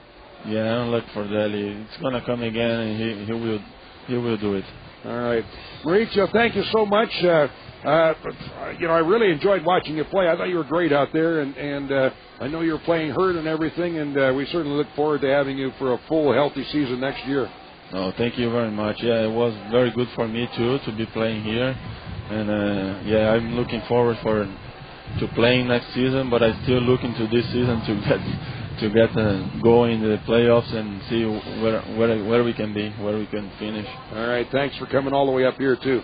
Appreciate it very much. Good luck. If you have the surgery, good luck to you, all right? I give a hug for all the fans and the supporters of the team. All right. Outstanding.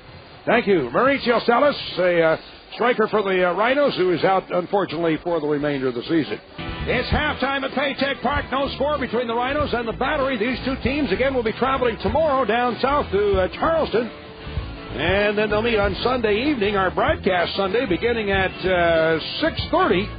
It's a 7 o'clock kickoff in Charleston Sunday evening, 6:30 pregame show. Joe will be with you from the distillery over here on Mount Hope with the pregame and postgame show. And come on out and view the game at the distillery as we'll see if we can't get the Rhinos through to the next round.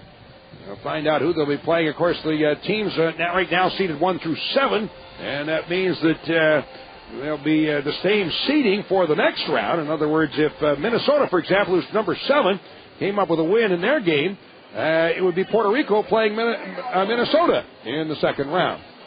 All right, the referees, the officials, the players are coming out onto the field with the second half of play. Rhinos in the Battery, again at Charleston, defeating the Rhinos in all 3 games that they played during the regular season, and outscoring the Rhinos 6-1 in those 3 games. Well, Rochester trying to come up with his first win this season against the Charleston Battery. And actually very important to come away with a win in this one, because now you go down to Charleston. The Battery have not played very well on the road, but they have had excellent luck on their home pitch. So you certainly want to come away with what would really be nice would be to have a 2 or 3 goal cushion heading down to Charleston. But at this point, the Rhinos are going to have to score a bundle in order to do that in the second half of play, as it is still scoreless. And as far as the Battery are concerned, if they can keep it scoreless through the end of this one, that's exactly what they want to do. Then they'll head home with an even table. It'll be completely even up, and they'll have the home pitch.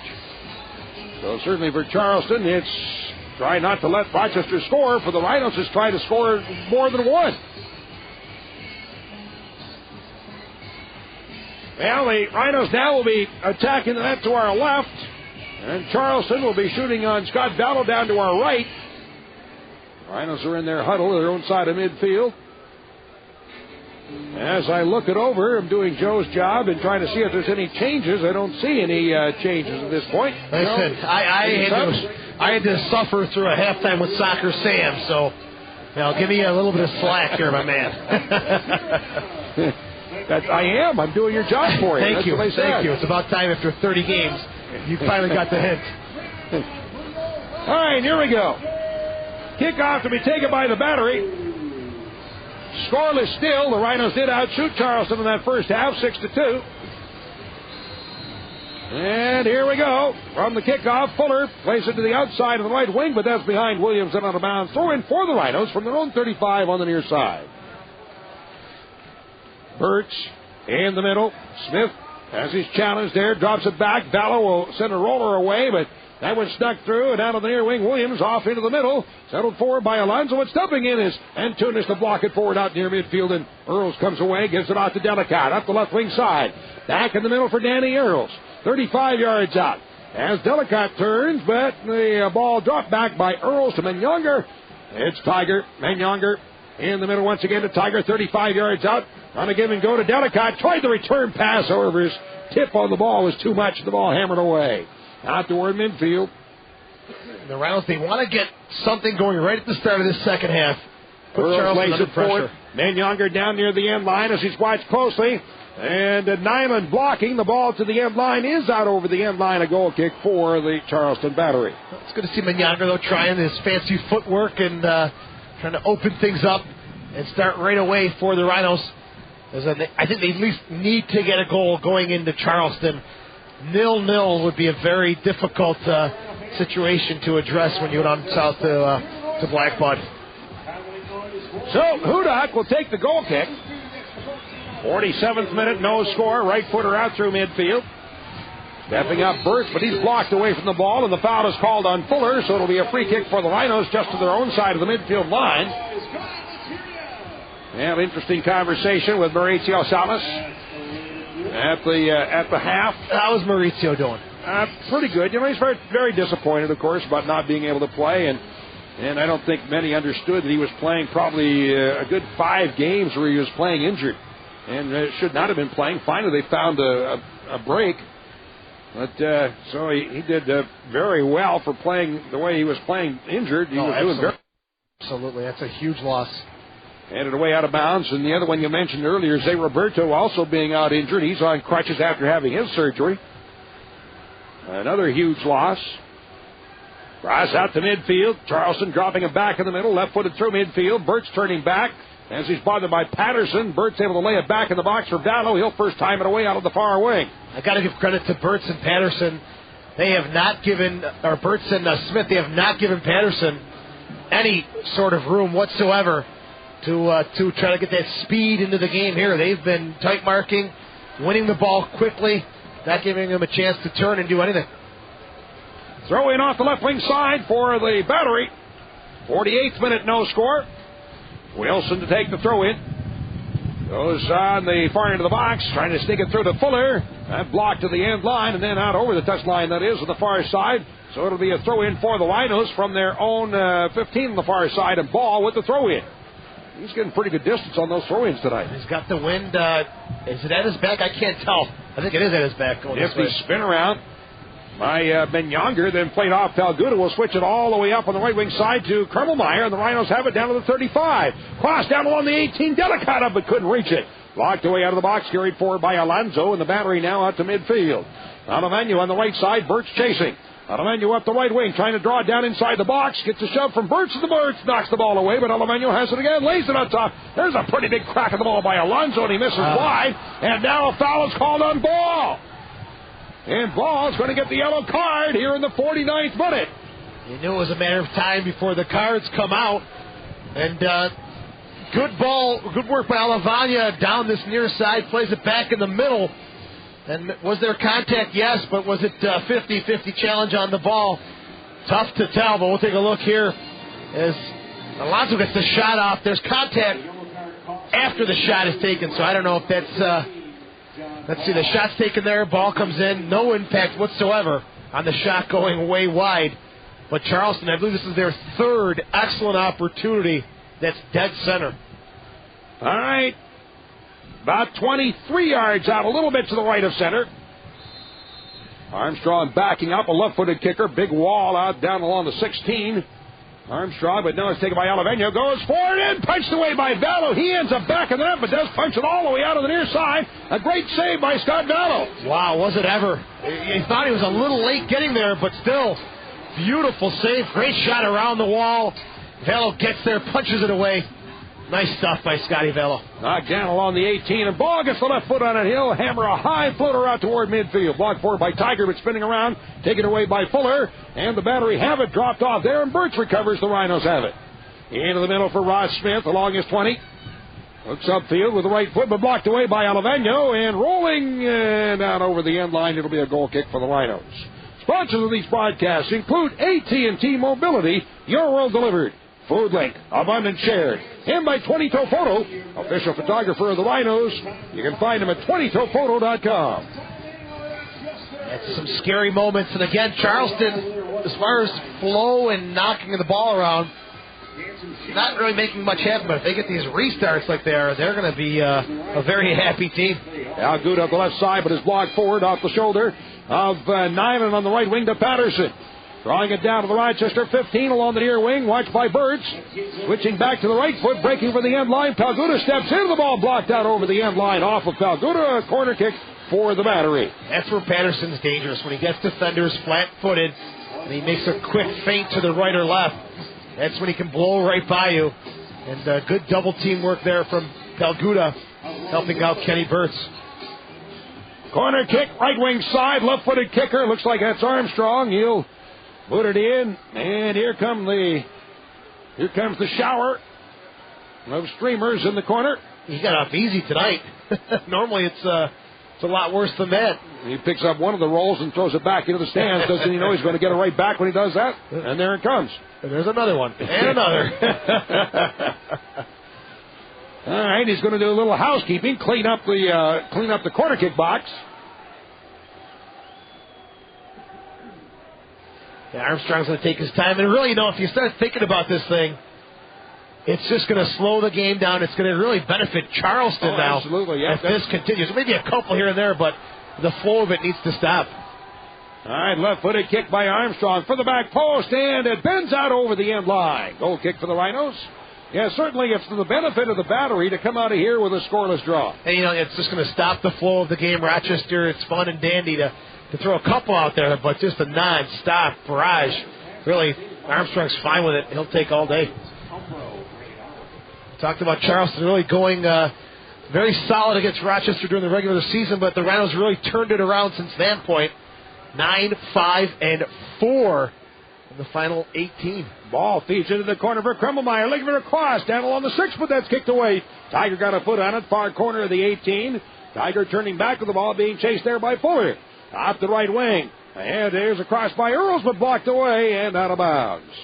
Throw in for the Rhinos, 30 yards out on the right wing. Well, 7 minutes in, 8 minutes into this second half. It's been all Battery so far.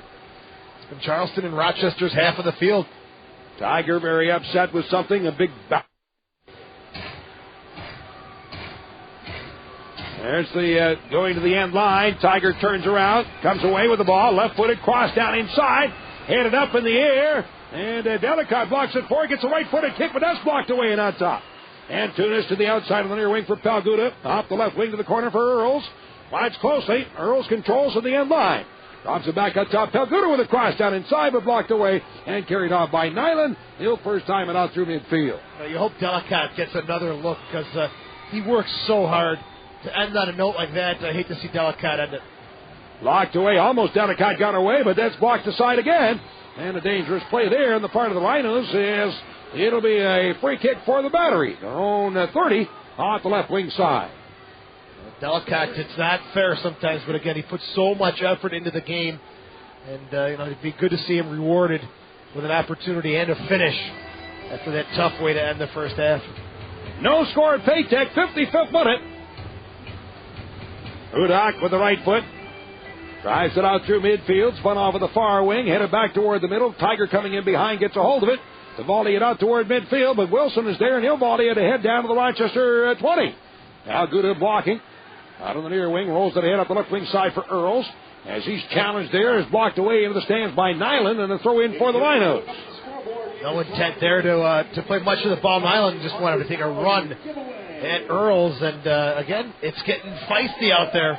More cards should be on their way. That's like a Mack truck going after a Volkswagen right there. He had no intent. He didn't care if he got the ball. He did get the ball, but he wanted a piece of Earls, who's been effective in the first half with those balls from the flank.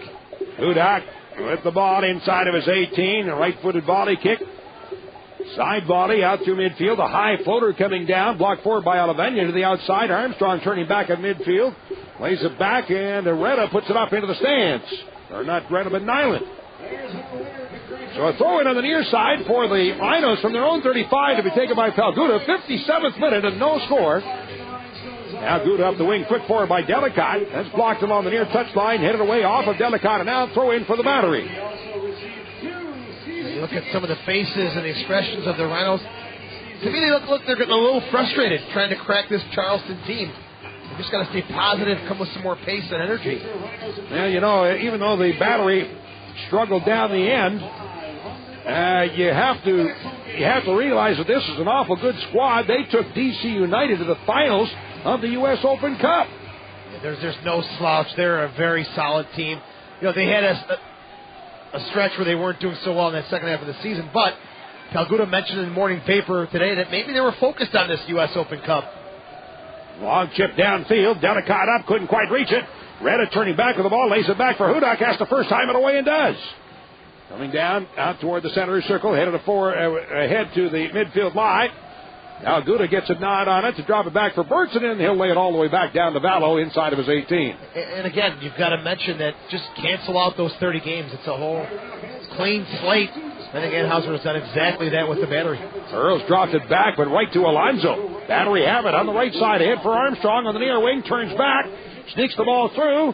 It's Salvador to the outside of the near wing for Alonzo once again. He'll drop it on top for Fuller. To the near side, tackled away by Earls all the way out to midfield, but Delicott couldn't reach it. It's recovered again by the Battery. Retta, a right-footed delivery downfield, up in the air. It is 20, headed forward by Smith. Tiger flicks it ahead to midfield, and in underneath it is Earls. He'll block it off for Menyanger, who continues forward across midfield. Tiger breaking up the left wing side. Through ball, Delicott after it. In behind, won't get to it as he's blocked away from the ball by Wilson. It rolls out over the end line, and a goal kick for the Battery. When Tiger watches the replay of this game, he's going to see, or when Menyanger watches the replay, he's going to see Tiger Fitzpatrick streaking down the left side. Everyone for Charleston shifting, chasing the run of Matthew Delicott. But on the near side, I'm not sure if he'll come into the picture or not, Tiger Fitzpatrick was wide open. That's a bad one gone by the wayside for the Rhinos. Loader coming down to the midfield line. Smith steps up, heads it over top of Patterson across midfield. Great look at it, Don. I'm sorry. Tiger was wide open. Blocked forward again into Rhino territory. Alvano working toward the middle, drops it off there for Alonzo, turns back to get away from Antunes. He'll then drive forward. Antunes stepping in, but the ball blocked away, and a foul is called on the Rhinos, and they've been getting those calls all night. Ross Smith is right in the face of the center ref. And they argue the players step in and try to cool things off. There's only so many times that the Rhinos are going to be able to deflect the bullet here, and that's just, I don't see the foul. He does push up. Antunes continues to play. That's a tough call there. He's got the ball. It's extended in front of him. Smith comes in hard. That's a tough call. Tough call. I hope the game doesn't change at a call like that. 59th minute, still no score. Right now, the Rhinos, who had a lead in shots 6-2, leading 6-4. So only 2 shots this half, and both by the Battery. Alavanya right footer, steps over. Armstrong drills it, but it's blocked down to the 18 and then punched away out near midfield by Antunes. I think the Rhinos are happy Alonzo didn't get up behind that free kick. Armstrong has just been miserable on the restarts, and another one right into the wall. No harm at all. Kremmelmeyer, high floater through midfield. Delicott heads it to the outside. Van Younger in underneath a big bounce as he and Aquari collide. Now it's Kremmelmeyer able to knot it down deep to the corner, getting back. Retta will drive it up into the stand. Throw in for the Rhinos on the far side from about 18 yards out. Those free kicks, you wonder when it's going to come back to bite you, as Rochester's got everyone up and off the bench, getting loose. Coach Tilly not happy with the start to this second half at all. That one blocked away and out of bounds on the far side, back near midfield. Throw in for the Rhinos. 60th minute, no score.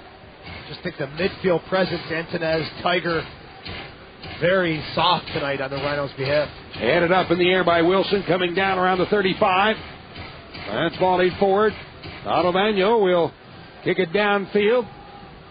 For the far corner of the box, Vallow gets to it, right foots it, but Shanked it up into the stands. The throw in on the far side of the field for the battery from the Rochester 40. What Charleston's going to look to do now, just play some long balls, try and spring Patterson, not take too many chances opening up in the back. Williams stepping up, pass forward to Armstrong. Trying to sneak it through now. Williams away with the ball, but the whistle was called as ball was taken down. Finally, the Rhinos get a call the other way. Yeah, finally, and it's in that same spot that Charleston has been making a living at tonight. Yeah, I think we're going to see an appearance from the Rhinos player assistant coach, Steve Guppy. There's a look at Randy Patterson. He scored 3 goals against Rochester in normal play, but again, July 23rd, the last time the streaky Randy Patterson has found the back of the net. Right footed out through midfield. That's headed up in the air. Tiger goes up, blocks it forward, but laid away to the outside of the near wing and across midfield into the center circle where it's taken by Ball. Now Ryan pass ahead for Demicott, checking back to help out. Sneaks, almost snuck it through, but Wilson steps in to intercept. Otherwise, Krummelmeyer was gone. Great idea by Demicott. Draws the defender out of the space, tries to play it in through them, and that's a great idea by the big forward. Well, back to where we were a few minutes ago before the ref started doing things right. He calls a foul the other way again. He lost control. He lost his focus. I'm interested to see what change Guppy is going to make, who goes where, what the shift is going to be. Handed away to the outside of the near wing as the ball rolls and rolls out off Patterson. Throw in for the Rhinos. Quickly out toward midfield for Earl. Spins it behind. And the ball blocked across midfield and right-footed high in the air and into Rhino territory. Coming down the near side, Burtz will head that one up in the air. As Tiger nods it forward, Earls flicks it across midfield, but underneath it, Williams for the battery plays it into Rhino territory. Looks like a volleyball game. Back in the center circle, taken by Alonzo. As he looks around, center circle drops it off for the referee, but the ref just stepped over. And the ball played back across midfield. The battery have it. Pulled forward across midfield into Rhino territory, but the whistle blows as Aquari taken down to midfield. And we'll have our first substitution. It'll be Guppy in and Antunes coming off here in the 63rd minute. I think it's a good move. Antunes, like I mentioned earlier, has been very quiet in the central midfield tonight for the Rhinos. He's a creative, talented player. Just hasn't gotten into the rhythm of the game tonight. And we'll see if Guppy plays right in the middle. Well, it looks like he's going to play on the left. Interesting. Let's see how the shift takes place here. Free kick at midfield for the battery. 63rd minute, no score. Looks like Earls has dropped back to the left side of defense. Palguda now has maybe a holding midfielder in the central part of the Rhino setup. To the outside of the left wing. Smith stepping in, battling Patterson. Patterson goes down. Ball rolls out off of Smith, so a throw in for the battery. So now Guppy's going to deal with the speed of Chris Williams, but he's got the benefit of having the youngster Danny Earls behind him in a support role. Play to the corner and brought away by Tiger. Well, over 6,900 in attendance tonight. I'll tell you what, for the first playoff game, I don't think we've ever had a crowd this big. 6,900 in the first game of the playoffs. Usually they're really sparse. Extremely hard work by the front office.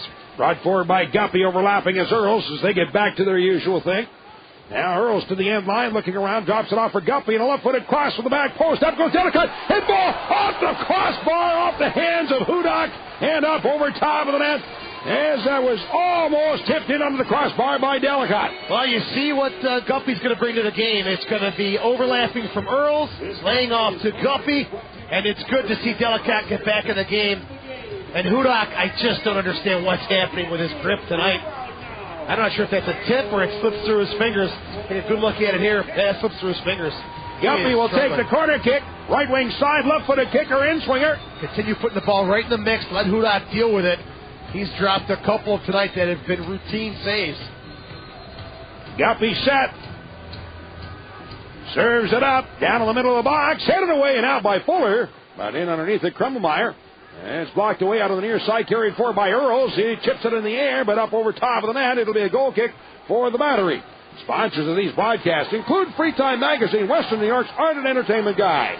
By Lamont, Apparel and Awards, your choice for honoring your team, company, or a special person. And by Time Warner, get all in one. Digital cable, digital phone, Roadrunner, one package, save hundreds. And I tell you, if Dusty Hudak gets out of here tonight scoreless, He's going to have to thank the man above. He has made a meal of a couple plays.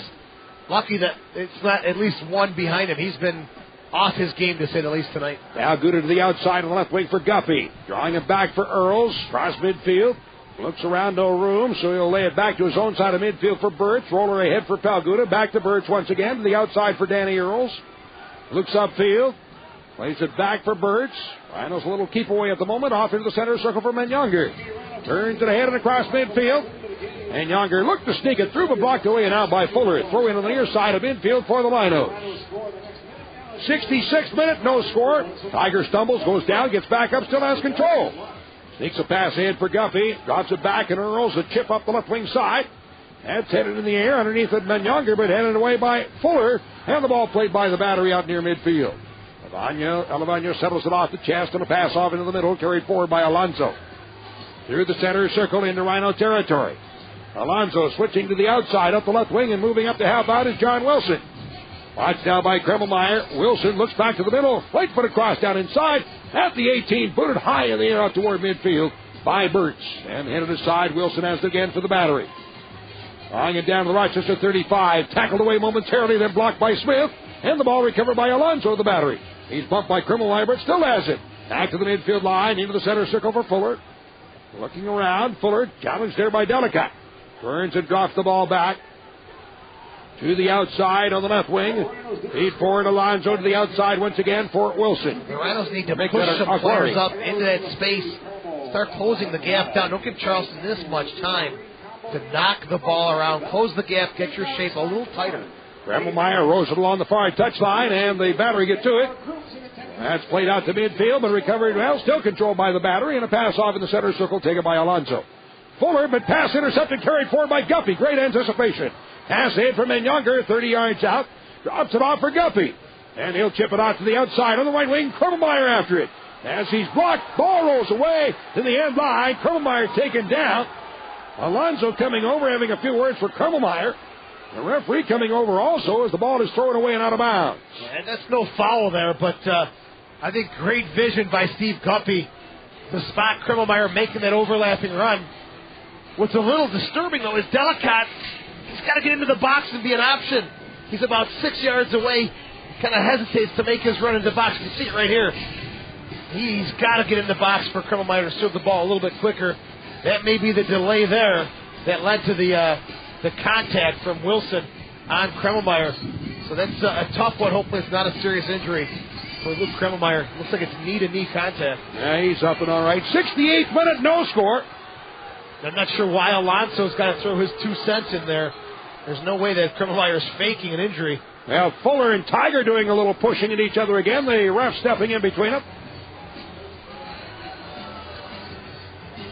Yep. Getting interesting once again. I tell you, by Sunday night at 9 o'clock, these two teams are going to know each other very, very well. Now Alabano having a few words for Tiger, and Armstrong steps into the face of Tiger. Finds the linesman from the near side, comes all the way across the field to try and help restore order. Kemper's getting a little short. Smith and Burt's keeping their cool right now. If the big guys come in, they're like the enforcers you see in hockey. If it gets out of control, those are the big guys who are going to come in, and then they'll take charge from there. Wilson on the left wing side with a throw in out across midfield. Flick down into Rhino territory, but Birch draws it off in the middle where it's taken by Danny Earls. It's kind of like your role when you played hockey down, That's right. You were the enforcer. Yeah. The hammer. Down the hammer, Stevens. Flick forward by Palguda. And Younger one touch of the ball, but Armstrong steps in the way, and that is cleared in the air out toward midfield. Foul, however, is called on the Rhinos, so it'll be a free kick for the battery from their own 35. Stoppage after stoppage destroys the flow of the game. The fans getting frustrated as well. Yeah, the next time that these two teams play will be on Sunday night from Charleston. And I believe, Joe, you're going to be out somewhere. Yeah, we'll be broadcasting the pregame show at 6:30 live from the distillery on Mount Hope Avenue. And at 7 p.m., we're going to crank up Country 107.3, put the video on Fox Soccer Channel, and we're going to enjoy the Rhinos and the battery in the second leg. Headed up in the air on the near side. Palguda drawing it up the wing for Guppy. On the near touchline, keeps it in, and he'll lay it back for Tiger and a chip up the left wing side. However, it's rolling to the end line. Out to stop it at the end line is Hudak. 70th minute of Paytex. Still no score between these two teams. Hudak's made one big save off that shot by Kremmelmeyer, but then the rest of his work tonight, which should have been routine stuff, he's made very interesting here. High floater out to midfield. Birch steps up, heads it forward. A foul is called on Olivano. So the Rhinos have a free kick from their own side of midfield. 20 minutes left, and it's pressure time. Rochester needs to get something out of this home leg. Birch to the outside, Earls across midfield for Menyonger. Off the left wing for Guppy, drawing it forward, stops to get away from Williams. Sneaks a pass through for Menyonger, drops it off Pelguda. One touch up the left wing side for Guppy. To the end line, but he's challenged there, battling Nyland. And finally Guppy pushed off the ball. The ball's laying on the end line. He is kicked away on the near side, and now a foul is called on the Rhinos as Earls comes in to help out his good buddy Steve Guppy. Missed the first play there. Guppy almost gets tossed into the boards on this near side, and the referee doesn't call it. It's the retaliation. You see it all the time. That's the one that picks up the call. Referee Chris Penso has been he's been busy tonight, and it's the retaliation that does get the call. Right footer by Hudak out through midfield. That's flicked forward. Now a foul is called this time on Patterson. And the fans of the mock cheer for the referee finally got, that's 2 right and 43 wrong tonight. He's had a difficult night, but you're really just... He's had a difficult night. The flow of the game is just, it's rotten right now. There's just I wonder why. Call after call after call. Definitely in favor of the Battery. No need to entertain the home fans here. Birch right puts it away down to the 20. That went sneaking through, but the Rhinos couldn't come up with it, and it's carried away. Alonso, but stepping in to nod at his side is Pelguda. And then Guppy in a collision as the ball is played out through midfield. Guppy actually, I think, might be lucky he didn't get a call with the coming in with the studs up on that one. On the right side, ball snuck through. After it goes, ball down to the far end of the box. The Battery, I think, looking for a stoppage of play here, but nobody's paying any attention. The player's still down on the field. Dropped off out of the 35. Tiger moving forward. That's tackled away from him. He's taken down. A foul was not called. There was no foul called, was there? No foul, and I got to be honest, a little unsportsmanlike from Rochester there. Earlier when Kremmelmeyer was hurt, Hudak threw the ball out of play. This time I believe it's Alonso who's down, and it leaves a bad taste in your mouth. I'm sorry. Home side or not, that's kind of a tough one to see. 73rd minute, no score. As the trainer attending to, I think that's Alonso. Tiger going to the top of the box. Good slide tackle there by acquirer John Wilson. Then Patterson comes in and clears it out of play, so Alonso can get the treatment he needs. They have Guppy having a few words with Patterson and Armstrong of the Battery. As they continue to discuss things, now the players move away and we'll get the restart going here. Guppy throws it in back to Earls. On the left wing, looking for a cross, but Patterson blocks the ball up into the stands. Throw in for the Rhinos on the near side. Earls going for the corner for Tiger. As he's double teamed, it is Tiger to pull away. Turns out to the near end of the 6, and then he's sent flying, and the foul is called. That by Williams, the foul on Williams, and the Rhinos at the near end of the 18-yard box, about 10 yards out, will have the free kick. Are you keeping track of fouls by any chance? There's been an incredible amount of fouls. 15-9. 15-9. It seems like 25-24. 15 against the Rhinos, 9 against the Battery. Kremmelmeyer, right-footed kicker. I mean, every 30 seconds there's a stoppage. Guppy moves back in front, but Kremmelmeyer takes the kick. Low in the box, but headed away and out by Fuller. Big bounce of the ball at the 18, the far corner of the box. Played back inside, then headed away and out once again. Earls in underneath it, able to settle it. Turning back of the ball, drops it off into the center circle for ball. He'll switch to the outside of the left wing for Guppy. Again to his own side of midfield. Ball on a return pass, but Guppy had turned the other way. And that's out of bounds. Throw in for the Battery from their own 30 on the near side. If the game continues to go this way, the only way someone's going to score is going to be on a restart. There's just stoppage after stoppage. To get a goal in the flow of the game and the run of play is going to be very difficult. I'll be surprised if we see it off a stoppage. I would not be shocked at all. On midfield, Alavano plays it off in the middle, but right to Ball, and the Rhinos have it. To the midfield line for Krummelmeyer. Turns it to the outside, and Ball on the attack across midfield. Being chased there by Armstrong.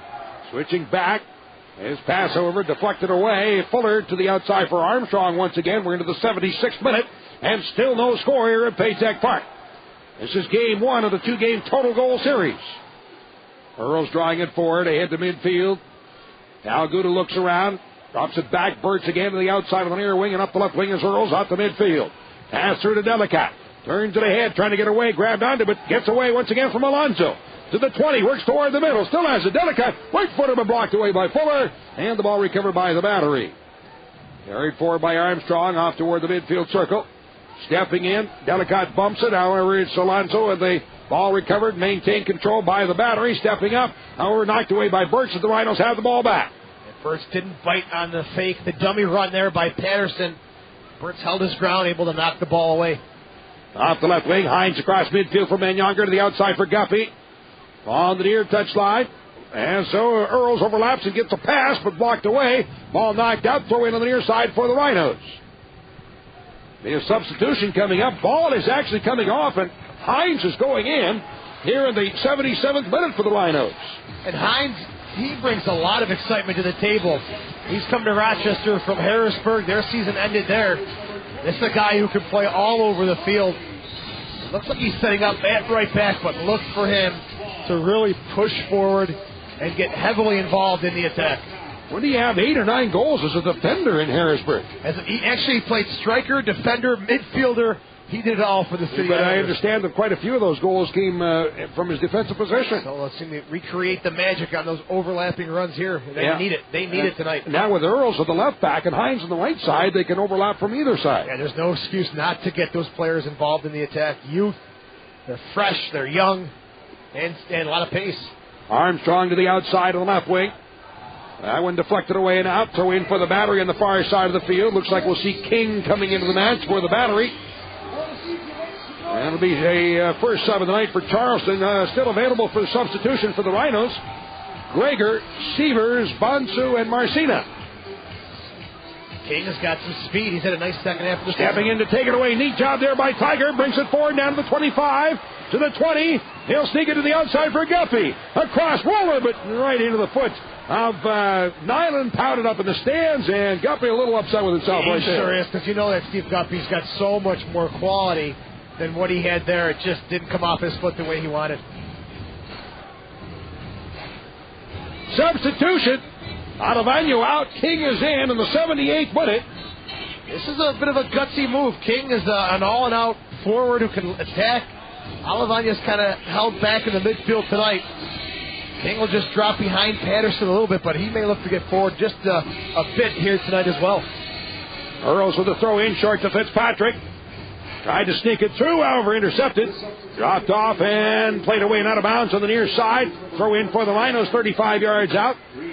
Earls goes to the corner for Fitzpatrick as he's bumped there by Nyland. Fitzpatrick turns back with the ball. Take it down, gets back up, still has it at the end line, and finally is blocked away and out over the end line. Oh, I got a foul. Okay, foul. And then we see Nyland turning around. He's yelling at Fitzpatrick. You know, what I see as a foul is not a foul tonight. What is a foul? I don't know.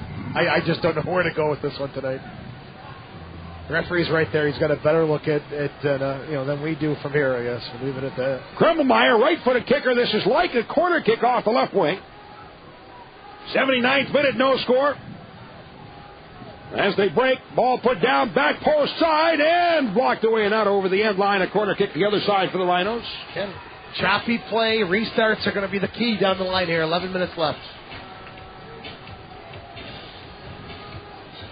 8-4, shots in favor of the Rhinos. Guppy will take the corner kick. Left-footed kicker and in-swinger. Ready to serve it up. And here it comes for the back post side. Blocked back toward the middle, but out of the box on the near wing. Headed aside by King to the outside for Williams. As Krummelmeyer got something on it, but that's blocked away. And stepping in, intercepted by Hines. He'll across it down inside the box. Hudak got to punch it away. Outside the box, carried forward, however, offside play. Yeah, offsides, and I like the fact that they're putting it right at Dusty Hudak. He's bobbled almost everything that's been thrown his way tonight. They're just going to have to try and force him into another mistake and capitalize if they get that opportunity. 80th minute, no score still. And you certainly figure that the Rhinos had to be figuring that they wanted to have maybe even at least a 2-goal lead going down to Charleston. 2-1 at minimum. You want to come away from the home stretch with a little something, a little momentum. It's going to be difficult if they don't come away with anything tonight. And it back across midfield. Tiger in underneath it. That's left-footed through midfield. Fuller in underneath it the other way. Will drive it downfield, and Smith back. He's challenged from behind, but is able to play it to the outside for Hines. Turns and spins it out to midfield. Pass forward Armstrong on the left wing. Watched closely again by Hines.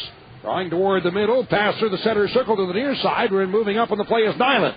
On the right wing down to the line of 35. Pass forward. Alonso to the outside again. Nyland cross. Run off the foot of Palguda. Now throw in for the battery. 35 yards out. Right wing side. The near side of the field. Stephen Armstrong's had some trouble on the restarts, but I tell you, when he's got the ball at his feet and he's under pressure, very calm, very cool. He's been very impressive as far as that aspect of the game is concerned. As Williams breaks to the end line, watched by Earls, a pass off in the middle. Drop back King, now played on top. Alonso from 25, lays it back toward midfield. And Fuller off in the center circle gives it to Aquari. Switching again to the outside of the right wing. Up is Nyland on the right wing. Pass forward. King turning back with the ball to the outside for Williams. He has a give-and-go pass. King moves up the near touchline. Chased to the corner by Birch. Looking for a cross. Off the foot of Birch out over the end line. A corner kick this time for the battery.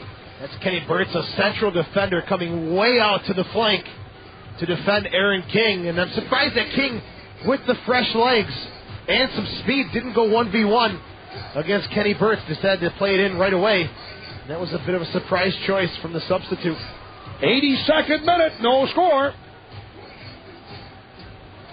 Corner kick this time, the right wing side. Armstrong, left-footed kicker. Will receive the barrage, and of course he'll take his time. Let's go. Okay, that's enough. Let's get the play back in action here. Come on. Now he'll just wait as long as he can. I mean, it's just... Do a little house cleaning. As soon as he does, here comes another barrage. It's comical. And he was going to take the kick, and then here comes some more streamers, so he stops, and he'll go back and do it again. You know, as fans, you have to have a bit of intelligence sometimes to understand the situation that's going on. It's the playoffs. This is Rochester's only home game in this round, and you don't want to give the opponent any sort of advantage, and that's exactly what they're doing. Certainly to the benefit of the battery to come out of here with no goals. I mean, I love the supporters section there. They're loud, they're vocal, but there comes a point when maybe it's not a positive thing to do. Well, Armstrong, his house is clean, so now maybe he'll take the kick. Steps up. Here it comes. Chip down in the middle of the box. That's knocked down by Vallow, then booted high in the air out of the near side. Vallow unable to cover up also. Has the ball on the end line. A foul is called as Guppy is grabbed onto, and it'll be a free kick for the Rhinos, and Guppy yelling at the linesman. Don, I don't know if it's the glove manufacturer that these guys have or if it's just a lack of concentration, but I know the ball's slick, but I've seen it a million times before, and keepers have had no trouble scooping up balls. But now it's Vallow who's got the shaky hand syndrome. Ball served in the box. Vallow, that's a routine save for Scotty Vallow, dry or wet. Foul is called. Restart for the Rhinos.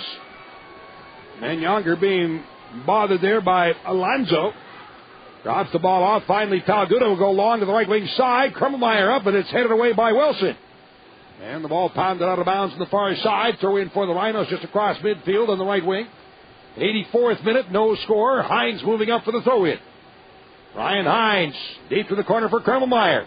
Watched by Wilson. Now he's double-teamed, trying to sneak the ball through. Rolls to the corner, and the ball blocked away. Carried off by the battery, but Tiger steps in. Now a foul is called on Tiger. We get a little shove on Younger. Yeah, obstruction call there on that far side. You know, if the game ends 0-0, Rochester's got a couple of choices to make on Sunday. Do they sit back and kind of approach it like Charleston? Sit back and be kind of conservative in the road leg of the game. Got a couple other games going on as well tonight. Minnesota at Vancouver, Montreal at Seattle, No scores on those ones yet. They kick off at 10 p.m. Headed out through midfield on the far side. Wilson nods it back across midfield, but stepping up, Smith able to knock it across midfield. Ben Younger on the right side on the attack as he gets by Aguari. Down to the far end of the 18, across down inside. Guppy, head ball, score! Steve Guppy, right foot or a header into the upper right corner. That's his first goal as a Rhino, and what a huge goal it is! Oh, wow! What a goal for Steve Guppy. He's always on the other end of serving those balls in the box. This time, he's on the backside, and that's a beautiful header. No choice, no chance at all for Steve Guppy. What a bit of work from Johnny Manyager on the far side. Gets around Aquari. High ball into the box. Guppy just beats 3 defenders. Awful defending by the battery. But Guppy, he's hungry, he's aggressive in the box. And he's wide open to bury it. Rochester now. Late goal. Huge momentum going into the final stretches of this game. Oh, his first of the season, scored by number 7, Steve Guppy. With the assist to number 10, Johnny Manyager. So the Rhinos are up 1-0. Now it's kicked away by Guppy, but the battery with the ball will lay it to the outside of the left wing. Does he know he's 39 years old after that celebration? Wow. On ball played downfield, rolling to the end line. Bella will not get to it. It's out over the end line. A corner kick for the battery. What a great tribute to Steve Guppy, who just has done it all. Player, assistant coach, congratulations to him. And that goal, his first goal, could not have come at a better time. Left side, right-footed in, swinging kick down in the middle of the box, and headed away and out the near side. Ball rolls out, throw in for the battery, 20 yards out along the near wing. Lock the door, shut it down, and get into Charleston with at least the 1-0 victory. What the heck, go for it. Yeah, another go for one. 2. I'd like to see that too. Looks like Smith, not sure if he's cramping up or took a knock. Cramping onto his left calf. That guy looks familiar to me. I think it's one of our producer's relatives. John or Pedro. I think there's some connection there. There's the throw in down inside the box at the near end. That's blocked away by Manyager. He'll draw it off on the end line and then spin with the right foot, drives it out across along the near side, but bends it out of bounds. It'll be a throw in for the battery from the Rochester 40 on the near side. You know, you go back to the goal, and there's numbers back for the battery. They got caught watching, and it's just execution. One mental mistake could make the difference in the game. It could make the difference in the series. As upfield, Ben Younger bumping Armstrong. Tiger steps in, but the ball drawn aside now. As 3 players almost collide simultaneously, feet to feet to feet. However, the ball blocked away. He came with the studs right to the knee. That's a cheap shot. Stir is down inside the box out the far end after Kremmelmeyer being chased there by Wilson. That's then pounded up into the stands on the far side off of Wilson. A throw in for the Rhinos. Armstrong better be careful. Cheap shots like that. That number 16 is going to go in the memory bank. That's an awful cheap shot. Tiger having a few words for Armstrong right there as they move away. Earl's limping, and there's just no intent to play the ball. It's played way out in front of him. And look at the studs exposed right to the knee of Earl's. That's garbage by a player who has so much more talent than that. Armstrong, absolute rubbish. Absolute rubbish. Danny Earl's trying to walk it off. He's limping a little bit, flexing that left knee, and seems to be in pain. As the ball across midfield, headed back into Charleston territory to the outside of the far wing, carried forward by Krummeyer up the right wing. Out of the 35 to the 30, turns back and tried to spin away, but the ball booted out through midfield. Facing back goes Birch, then nodded aside, and gets the right foot on it, sent it across midfield. Taldaguda with a flick forward. That's headed away from Manyager, 35 yards out, looking for the through ball, almost got it through to Delicott.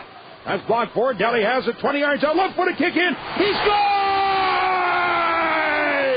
Matthew Delicott spins from 25 yards out, low, inside the right post with the left foot, and the Rhinos up 2-0. Well, Stephen Armstrong, that's what you call Payback, and I'm so happy for Matthew Delicott.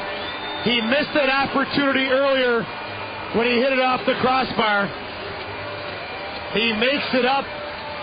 Beautiful goal from distance. That's a cannon. It's hard and low. The Younger tries the through ball. It doesn't get through. Delicott never quits on the play. Takes a bounce, left-footed shot. Hudot, good night. It's 2-0 Rochester. And that's great for Delicott. I feel so good for the striker who works so hard. And what a celebration in the corner. Everyone there. I saw the corner flag come up. We'll have to see what that was all about. But Rochester now commanding lead in this series. That's payback for Stephen Armstrong. Earls is off. Greger is in to replace Danny Earls. And the trainer, Dave DePasquale, will take a look at that left knee of Danny Earls. Locked away out of bounds to the far side. 90th minute now. And did they give an assist on that goal? No, assisted in the 90th. Unassisted. As the ball carried forward now by the battery, Armstrong turns to the outside. Tiger steps in to knock it loose. Hines with it will spin it ahead for Krummelmeyer, and he'll then block the ball further out toward midfield.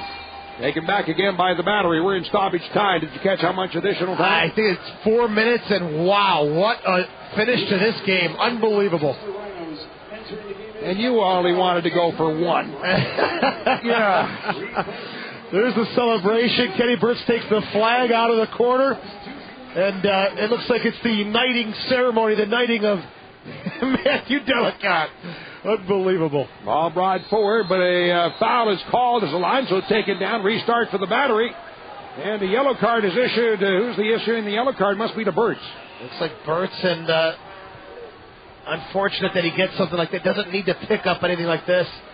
Now Rochester has just turned this series upside down. I think Charleston thought they're going to get out of here 2-0 and be in good shape. But it's important that Rochester doesn't give up any goals here and keep this 2-goal cushion. Rhinos want the ball moved back a couple of feet, but the ref says, no, forget it. First, the Rhinos doing the best they can now to delay as they have a 2-0 lead, and we're in stoppage time.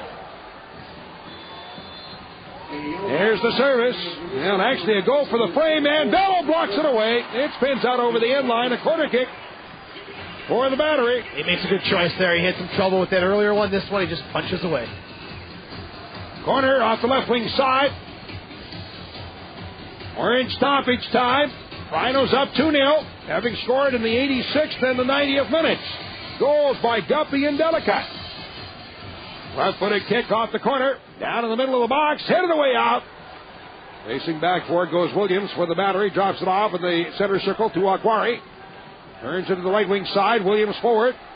Right-footed delivery down inside the box once again at the near end of the box. King spinning and along the end line. Turns it down inside. Hit ball, but that's out over the end line. It looks like a three-player head-to-head collision.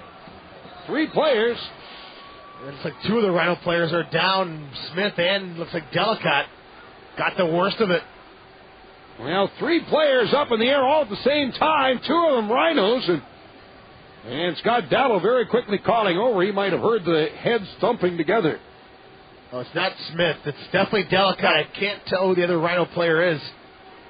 That was just a nasty collision. We're in stoppage time. As everything is silent now with the players down on the field. Cross in the box. Delicott and Pelguda, I believe, collide. Looks like Osvaldo is okay there. Or it's Hines, actually. Hines, yep. Hines is down. The Charleston player gets up. He doesn't get the worst of it. Looks like Delicott and Hines, pretty severe head-to-head collision. All right, so we see Delicott is sitting up now. But Hines is still down on the field. Both trainers, good to see the Charleston trainer also helping out. Dave DePasquale going from player to player. So we're in stoppage time. The Rhinos have taken a 2-0 lead. A big head-to-head collision on a ball that was served down inside the Rochester 6. Delicott, just such a big, strong player. Pelguda, physically strong. That's a nasty collision with some heavyweights involved. Delicott is up under his own power. He's all right. might have a bit of a headache. Looks like he's got a little scrape on the back, left side, right there, the back side of his head. Yeah. He's cut open. Yep. Just players going in hard, challenging for the ball. No foul there, but they're going to be okay, hopefully. Now Hines is up, and he's walking under his own power off to the near side. Delicott definitely going to have to get a tape jab. Don't let him come on with the blood. Looks like Marcina's going to check in along with T-Bone Batsu. Those guys look like they're done. Maybe some nasty cuts. Rhinos looking for the substitutions, and they don't want to be 2 men down right now. Here in the 90th minute. Okay, Marcina is in, and Bansu is also in. So quick substitutions here for the Rhinos, and actually those players really won't even be warmed up. And Hines looks like he's got a nasty gash on the top of his head as well. He's going to get a look at from the trainer, and what a waste of a kick there. All right. And there goes the whistle to end this one. Off the corner, which didn't do anything. And this one is the first half, actually, of this series has come to an end. And the Rhinos are up 2-0 after scoring 2 goals, one in the 86th and the other in the 90th minute. The Rhinos have taken a 2-0 lead in this 2-game total goal series. Well, talk about waiting to the last second to make something happen. It doesn't matter when it happens. It matters that it did happen tonight. And Rochester definitely now in the driving seat. All right, so this one is history.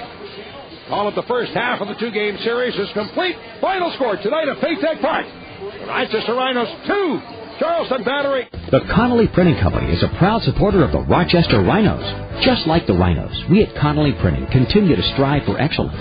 We've been serving Rochester for over 100 years, and our goal is meeting today's sophisticated printing demands head-on. Connolly Printing's technology in computer graphics, press room, and bindery equipment, as well as our employees' expertise, will guarantee you're a loyal, satisfied customer well into our future, turning your printing nightmares into creative dreams.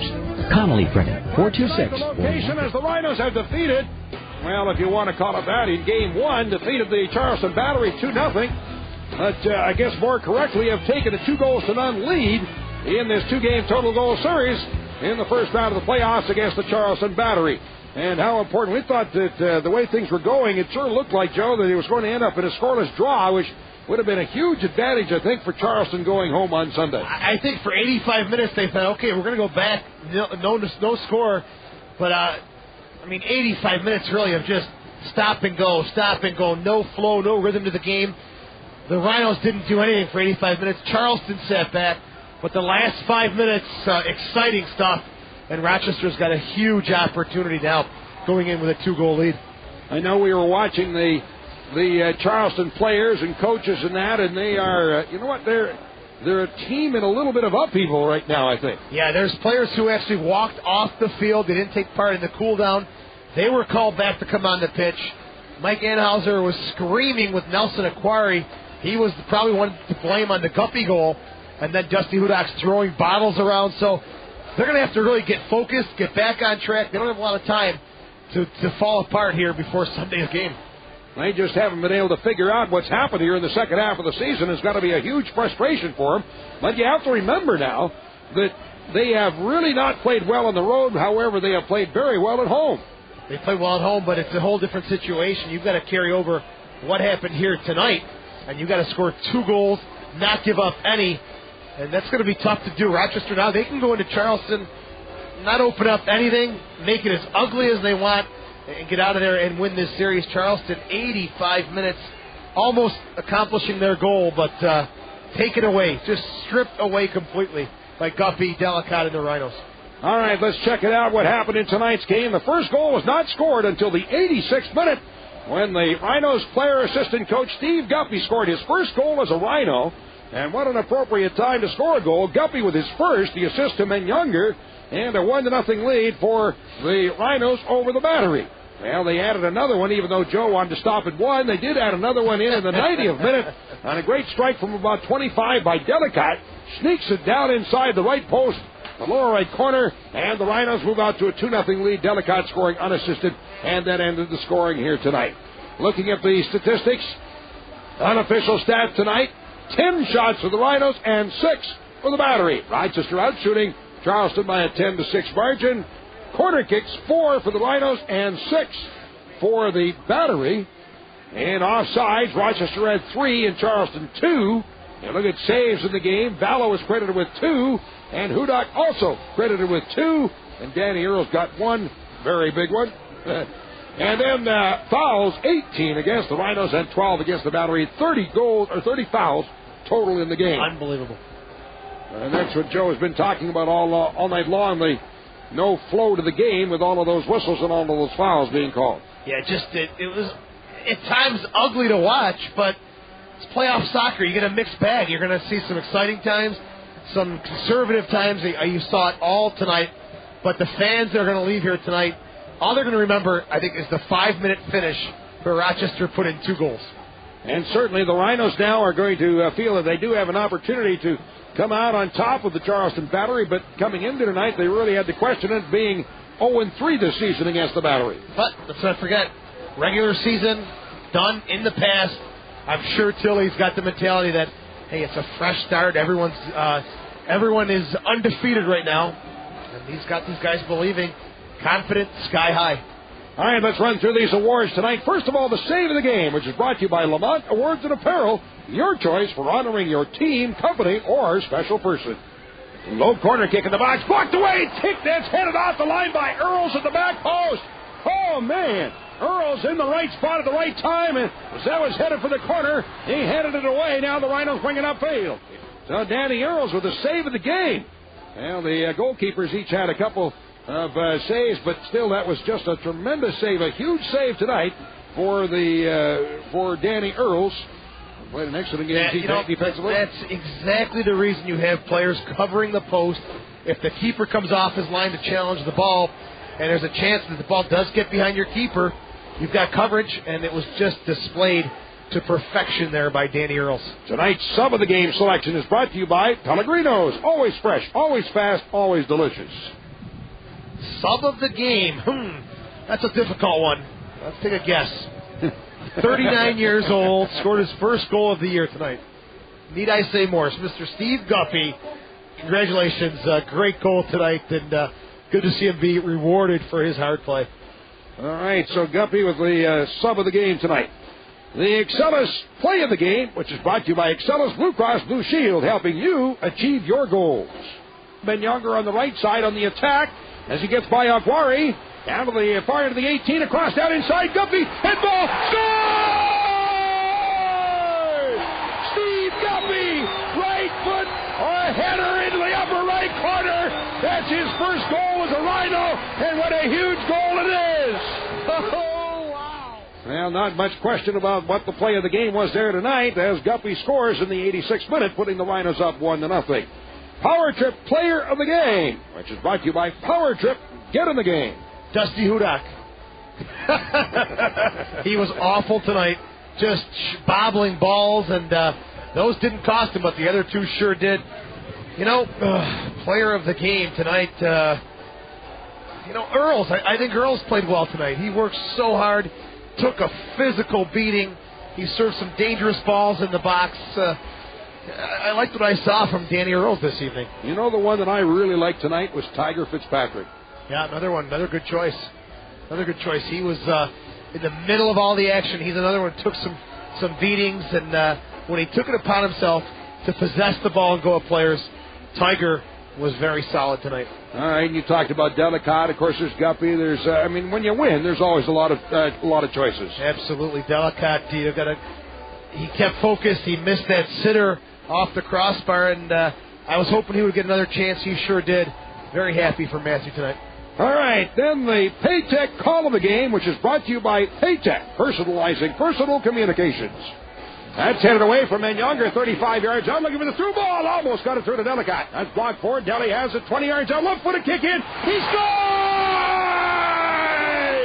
Matthew Delicate spins from 25 yards out.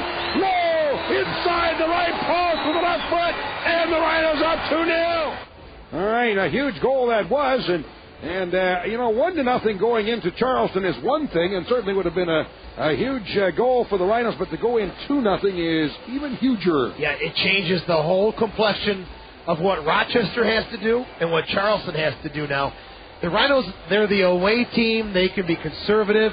You don't want to sit back and bunker down, but you don't have to take the chances and go forward and loosen up in the back. For Charleston, they've got to go all out at the Rhinos, and the later that game gets into the later stages and Charleston hasn't scored yet, it's going to be some scary moments, and I think Rochester is in complete control right now.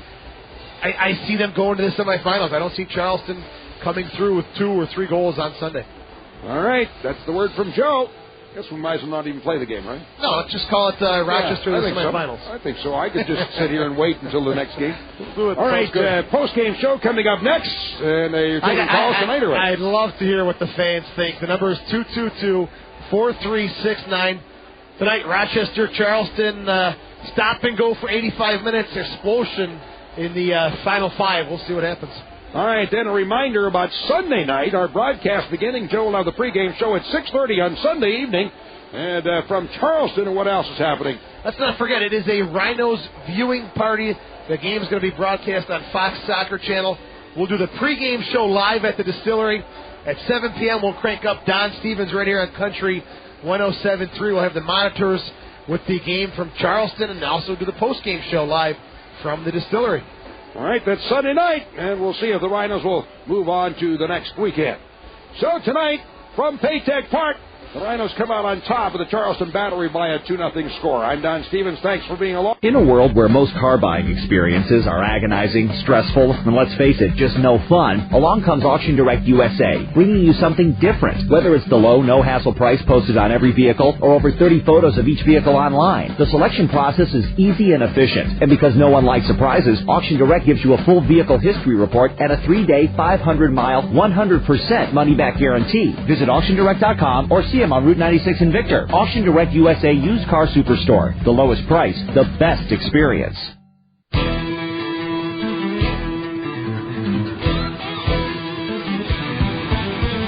Country 107.3 welcomes you to the Rochester Rhinos postgame call-in show, driven by Auction Direct in Connors and Ferris. Call 222-4369. Now, here's Joe Giuliano on Country 107.3. Say tonight the Rhinos and the Charleston Battery. Tonight, Rochester coming away with the victory. Tonight, Scott, are we okay on the line there? 222-4369 is the Rhinos coming away with a 2-0 victory this evening against the Charleston Battery. Again, the number is 222-4369. Soccer Sam now joining us. Sammy, good evening and welcome to the postgame show. Joey, what a match, I tell you. Talk about playoff excitement. It was just one of the best matches I've seen all year. Back and forth, back and forth. Then the Gupster, the flying fish, if you will. Boom, and Younger to the flying fish with the first goal. And then Matthew, they call him Deli. I call him Deli Sandwich.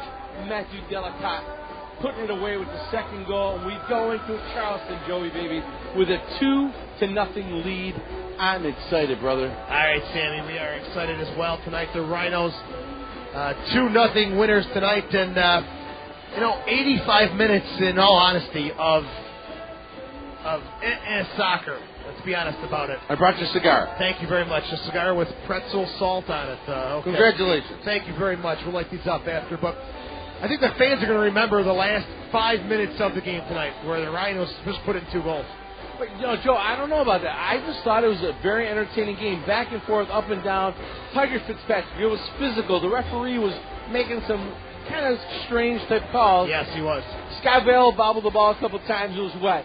Dusty Fried Hudak bubbled the ball a couple times.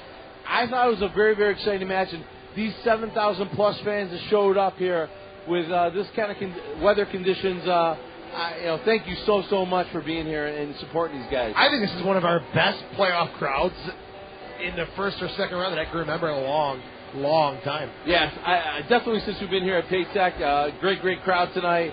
Rob Clark coming out with a real special. Let's face it, the economy's kind of in a rough shape right now. We hear what President Bush said. Rob Clark says, you know what, let's take care of the people. Let's give them a $5 ticket, give them an opportunity to bring their families out and come and see some exciting first-class Division I soccer, and we saw it. The number is 222-4369. Rochester leads after one game, 2-0. You go down to Charleston now. Do the Battery have it in them to come back from a 2-0 deficit? I tell you, Joe, the only thing I can say is you don't go in and start playing defense. You got to go in and just attack just like you played tonight. Same lineup, same guys.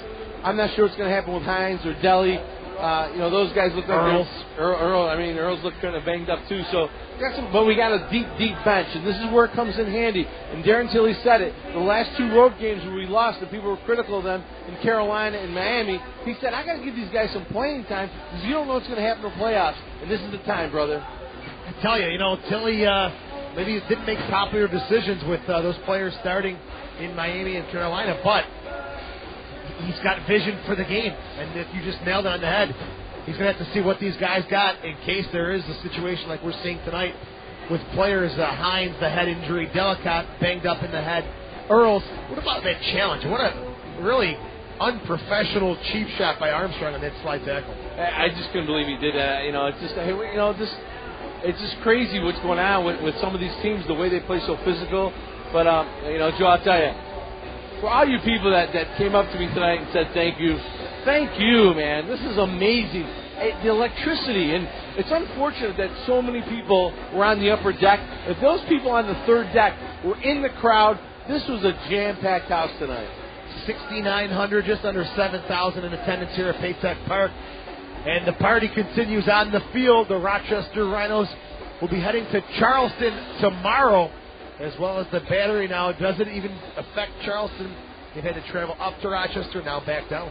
Yeah, it's great. And the Rhinos did something unique. Usually we leave like first thing in the morning. Darren Tilley put his foot down and said, you know what? We are going to leave late afternoon, the last flight out. My guys are going to get a good night's sleep. Good. And they're going to relax and not rush to the airport. And whenever we get there, we get there. If we get there at midnight, it's still early enough where we could get together as a team and kind of relax and not have to worry about rushing and getting up at 4 in the morning. So great call by Coach Tilley putting his foot down. And I'll tell you, Joe, this guy knows his stuff. He's just a winner. You see the intensity in his eyes. He was in the office today all day in a little area just looking at notes and taking notes. I'm thinking, what's this guy? It's like he's studying for like a test or something. He's just constant thinking. I see him doing diagrams and different. He's really into it. And he's done a great job this year. Tilley and the rest of the Rhinos commanding lead here tonight. 2-0.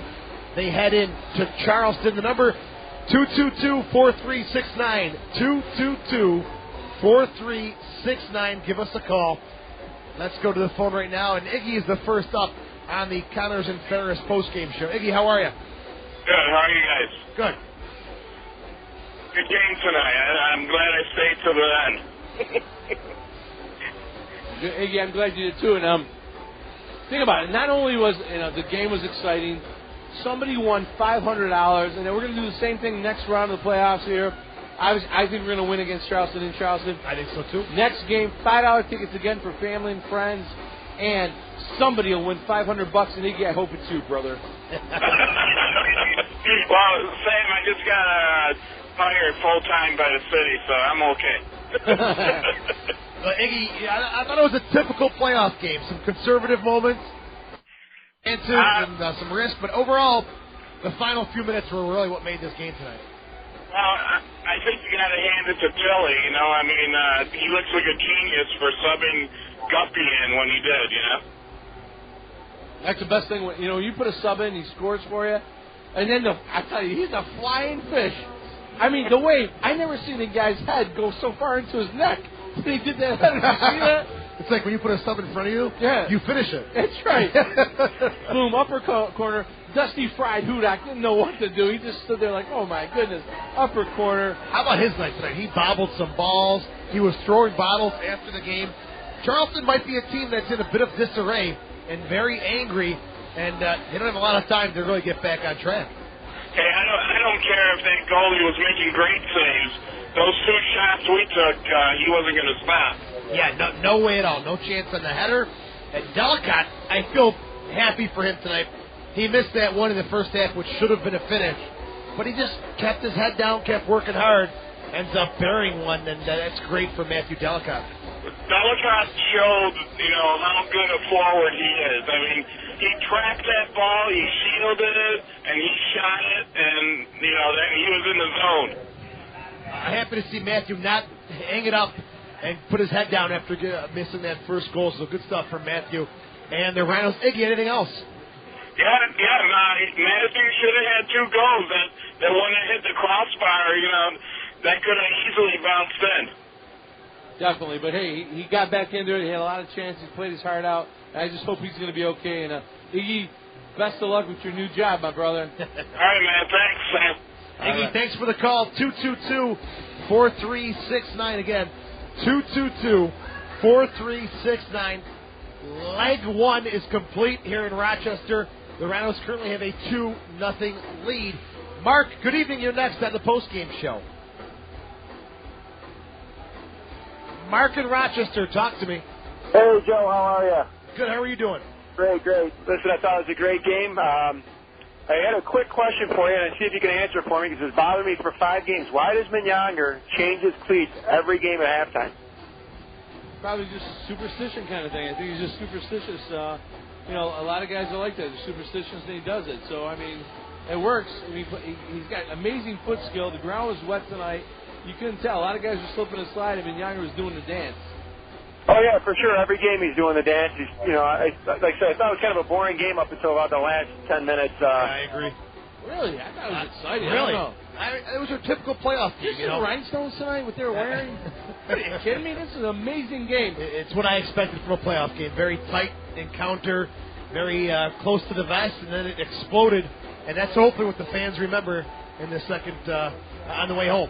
The only thing I'm going to remember is, as a former goalie, Joe, and you better be at the soccer reunion this weekend or next weekend or whatever. But the only thing I'm going to remember is Dusty Hayduk just watching that goal go in. All right, Mark. Thanks for the call. I cannot make the reunion game because I'm out of town in New Hampshire. But you put some in the back of the net or save some for me, Mark. Thanks for the call. Mark, we'll get you a shout-out on the Fox Soccer Channel next time it goes on. Yeah, definitely, Mark. Hey, I don't know what's up. I'm having a problem hearing myself, so I'm hoping everyone can hear me. But I got to say, I was talking to Tony Napoli. Tony Napoli is our special agent. Our special agent. From Italy. He's trying to get an Italian player for us. But I said, Tony, if you had to pick a player of the game, who would you pick? And he said, you know what, I really don't know any of their names or numbers, so I'm going to pick the whole team. So he picked the whole team as his player of the game, and I kind of agree. I will second that. That'll be our Zweigel's Red Hot player of the game. Compliments of Tony Napoli, who doesn't know names or numbers. That's the Zweigel's Red Hot. That guy over there. Player of the game. That guy over there. That's right. And how about the Peter Pitt play of the game? Time for the Peter Pitt play of the game tonight from the Rhinos' 2-0 victory over the Charleston Battery.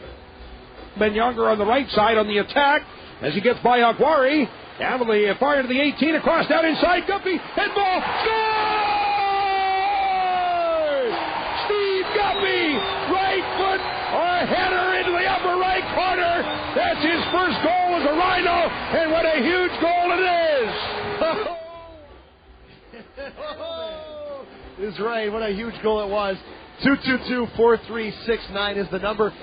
Katie from Rochester, hello, and how are you tonight? Good, how are you? What'd you think about the game? We thought that they played well, or we didn't think that they played so good in the first half, but by the second half they were doing really good, and then by the end of the game they did great. They sure did, and I tell you, a 2-0 lead, Soccer Sam. I see this Rochester team in the semifinals. I hope so. Katie, do you play soccer? Katie, do you play soccer? Yeah. Katie, you got Steve Guppy. Did you see that header? How he flew up in the air, 12 feet in the air, and headed in the upper corner. That's some amazing stuff. Yeah, we thought Guppy and Delicott had a really great goal to end the game. Definitely. And I hope you had a great time. Did you enjoy the band and everything else that's going on here? Yep. It was fun. All right, well, we hope to see you next game here at K-Tech Park. Joe and I are hoping there's going to be a next game. We feel good about it. Yeah, I hope. Absolutely. Katie, thank you for the call, and hopefully we'll see you one more time here in 2008. Bye. Soccer Sam, we've got a big event planned on Sunday, don't we? Yes, Joe. My mom's making dinner, and we're going to have shells and a little sausage and brajol. Mark DeShello's bread. Yeah, a little of that. Perfect. No, what are you thinking? Come on, what do you think? I'm thinking distillery. Distillery. For some great soccer action. Don Stevens on the audio end and the video from Fox Soccer Channel. It's going to be huge. 6:30 we're going to get there. The Rhinestones are going to be there. Some of the players that aren't making the trip are going to be there. A lot of the fans, including the Stampede, the Safari members, they're all going to come there and have a great time. And you're going to do the pregame show let's at make 6:30. it a huge party. I want to get people packing that place. We got to show them that, there's football on Sunday. Let's show them how important soccer is and that most of the TVs need to be on the Fox Soccer Channel to check out this huge game. So all you fans, there's no cover charge. Obviously, you got to bring an ID to get served any kind of alcoholic beverage, but sit down, have a nice dinner there at the distillery. They're great, great people. They have great food there, and we can enjoy the game. And then afterwards, Joe will do the post-game call-in show, and then you can be part of it. Maybe we can get some people coming on live on the post-game show. That would be different. What we'll do is we'll pick up a third headset. We'll hand it off to each comment who wants to be made from the distillery. 222-4369. Back to the phones. DJ, how you doing tonight? DJ, are you there, my man? Yes, I am, Joey. How's it going? Good. What did you think about the game tonight? The game was fantastic, Joey. I must say that Delica had a great game as always, and Guppy had a great goal. As Sammy said, what a play, what a fantastic header that he had, and it was just great and awesome. And the one complaint that I had, what's up with Fuller? Why is he crying and moaning all the time like he's never played? I got to know Ian pretty well when he was here with Rochester. We hung out quite a bit. And he's a gentleman off the field, but I tell you, when he gets on that field, something just clicks, and Ian is a different man. He could be a nasty player out there, and I just think you're seeing that chippy, physical side of Ian Fuller. He's a very competitive player. Yeah, and then, of course, one of my final comments is that the refs seemed like they were from Montreal again, or that they needed glasses, because some of those calls that were made that didn't even think that, or I didn't even think they should have been made. If I remember correctly, one of the calls was with I think it might have been with Tiger or Johnny or something, where they didn't even get pushed down, and they got the call against them. 30 fouls overall in the game tonight. Yeah. Don and I talked about it. It just made the game seem so stop and go.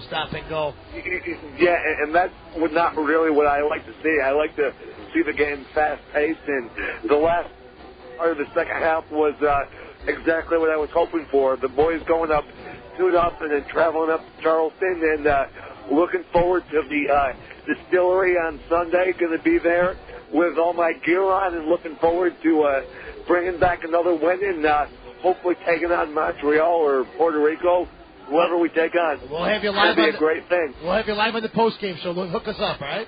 Yes, definitely, Joey. All Talk right. to you guys later. Have a good night. TJ is my buddy from way back. Thank you so much for the call, TJ, and thanks for your support. I got to see TJ tonight on his way in. I haven't seen him in a while. Yeah, me neither. He's a great, great guy. 222-4369, Soccer Sam's long-lost relative, soccer ball head guy. Welcome to the post-game show. Hey, how you guys doing? Good, how are you? All right. A couple of things I'd like to touch on. First of all, worst officiating game I've seen this year. I got to be careful with this because you get fined. I coach the high school teams here in town, and I see these referees, and they're like, "What are you talking about? These referees are great. They're making great calls. You're just biased." I'm like, "Geez, is it just me?" But soccer ball head guy, I agree. I think it was awful tonight. I mean, when I went down to the tunnel where the guys left and let them know, and that's something I only do when they're really bad. And it's the first time I've done that this year. So, what else? I'd also like to point out, I think Johnny Ball doesn't get enough credit for all the hustling he does out there. He reminds me a lot of Billy Sedgwick. I mean, just the work ethic and constant motion out there. He's one of my all-time favorites. I agree with you, soccer ball head guy. And I think Kenny Burts did a great job on defense tonight, too. He did. I was concerned. Burts and Smith, awesome physical specimens, but the speed of Patterson wasn't going to be an issue tonight. They handled him beautifully. They gave him no space to turn and utilize that speed. I agree. Burtz was very effective tonight. I was worried that with Danny Earls getting moved up to midfield, they might have a drop-off on the defense, but he did a great job. He sure did. Yeah, I agree. And what do you think of Palguda kind of moving into the middle there? You know what? He's young. He's getting more experience and opportunities, different looks on the field. It makes him a much more a well-rounded player, and unfortunately, a more marketable player for us. And MLS sees that. It could be happening again. All right, soccer ball head guy. Hopefully we'll see you at the Distillery on Sunday.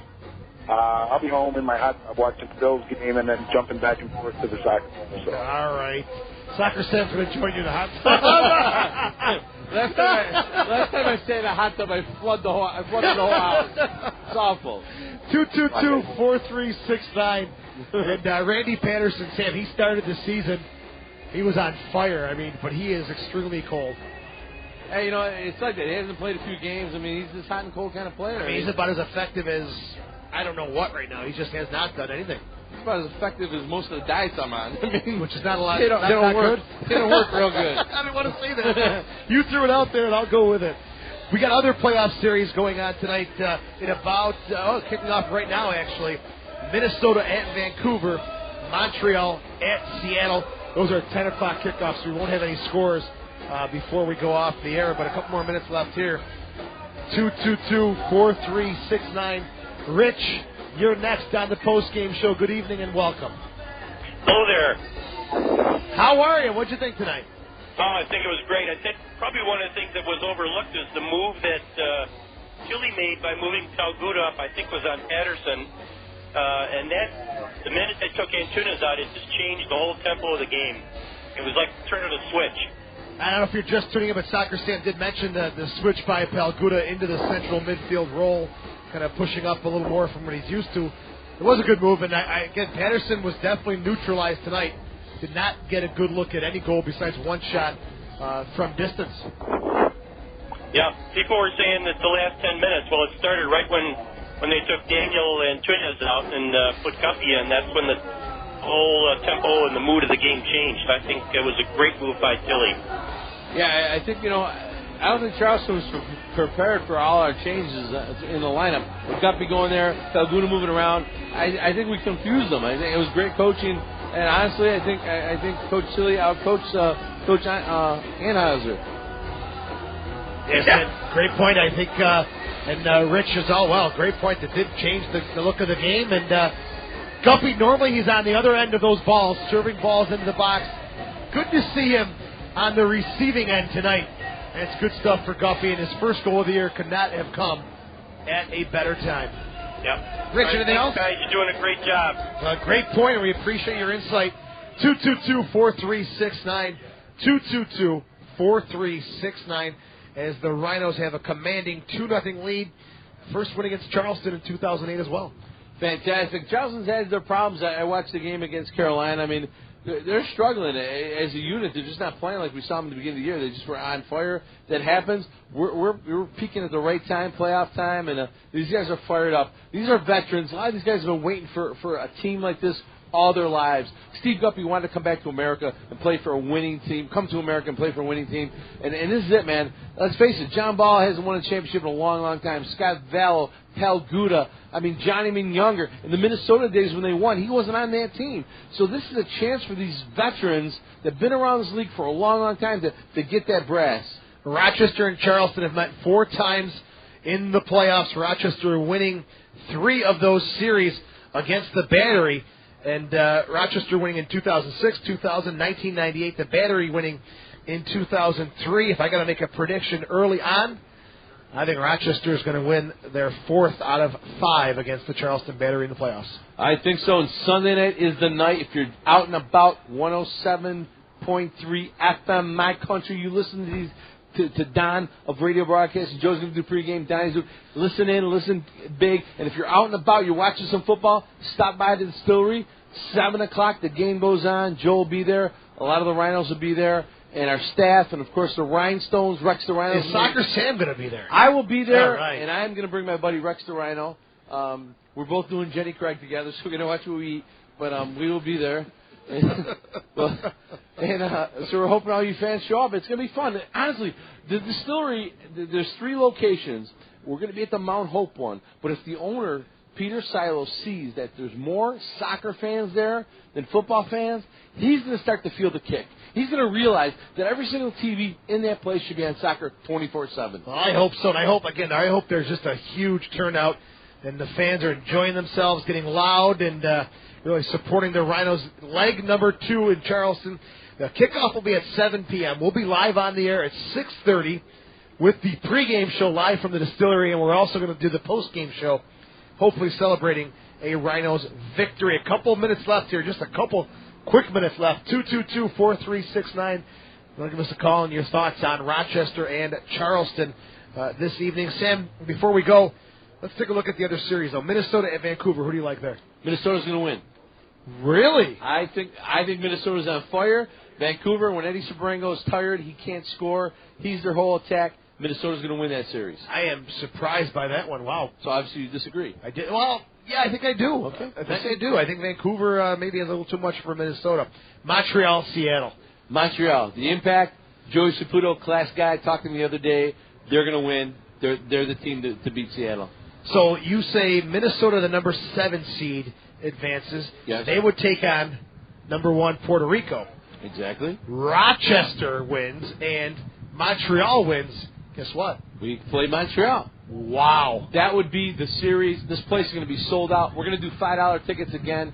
So you tell your family and friends, if the next playoff round, if we advance, I don't want to jinx this thing, but if we advance, $5 tickets and someone in the crowd is going to win $500 cash. Rob Clarkson will just walk over and hand $500 to you. Unbelievable turn of events tonight here at Paytech Park. Charleston thought they were going to go back 0-0. 2-0 Rochester. They have a commanding lead in this series right now. We'll see what it turns into on Sunday in Charleston. Sammy, your final thoughts here tonight. I just want to say a special thank you to our special guest, Eric Bird. Eric Bird. He was our guest. I'm trying to think what. Special Olympian? No, he's a Special Olympian, but he was our ceremonial kickoff captain, honorary captain. Honorary captain. That's what word I was looking for. Eric Bird, thank you so much for being our honorary captain tonight, and the people from Monroe Community Hospital that are helping Eric and his friends and that work at the Tops Market in Avon. I got to meet a lot of these people this week. I went to Monroe Community Hospital, got a little tour of what they do there and how hard they work to help people that have had some injuries or illnesses to get back going, and they're really helping Eric. And then the people from Tops Market, Eric worked there, and they're like, we're in Avon, we all want to come. What do we got to do to get tickets? And you know, we said, you know, we're going to help you. I drove out to Avon. I haven't been there in a long, long time. And they were just so grateful and so happy to be here to support Eric and his family. And Eric, man, if I could pull it off, I want you back here next game to be our honorary captain. Because you're a good man. You took your time and you introduced me to Eric, and it was a pleasure to meet him. He's an inspiration for all of us. He is, Joe. That's my final thoughts. I hope to see all you people at the distillery on Sunday, and if not, I hope to see you here at the next Rhino game. Joe, you have a great, great soccer weekend. You know what? I'd love to have you call and kick this tomorrow. Could you? I would love to. Kick this. We're on at 11. I can't. I got a game from 10 to 12. All right, you can't. I'm sorry. 11 a.m. tomorrow on Hot Talk 1280, our sister station, AM. Give us a call. We'll talk some soccer. Jeff D will be doing his thing. I'm out, brother. All right, Soccer Sam, thanks for your help. As usual, wonderful stuff. And again, the final score, Rochester 2, Charleston nothing. So recapping what is coming up this weekend. We will be live at the distillery, 6:30 pregame show, 7 p.m. Fox Soccer Channel. Don Stevens will have the radio call, and then we'll have the postgame show, hopefully celebrating a Rhinos victory as they enter the USL semifinals in 2008. So for Don Stevens, Soccer Sam, our producer Scott in the studio, I am Joe Giuliano saying ciao for now. You've been listening to Rochester Rhino Soccer on Rochester's Country 107.3.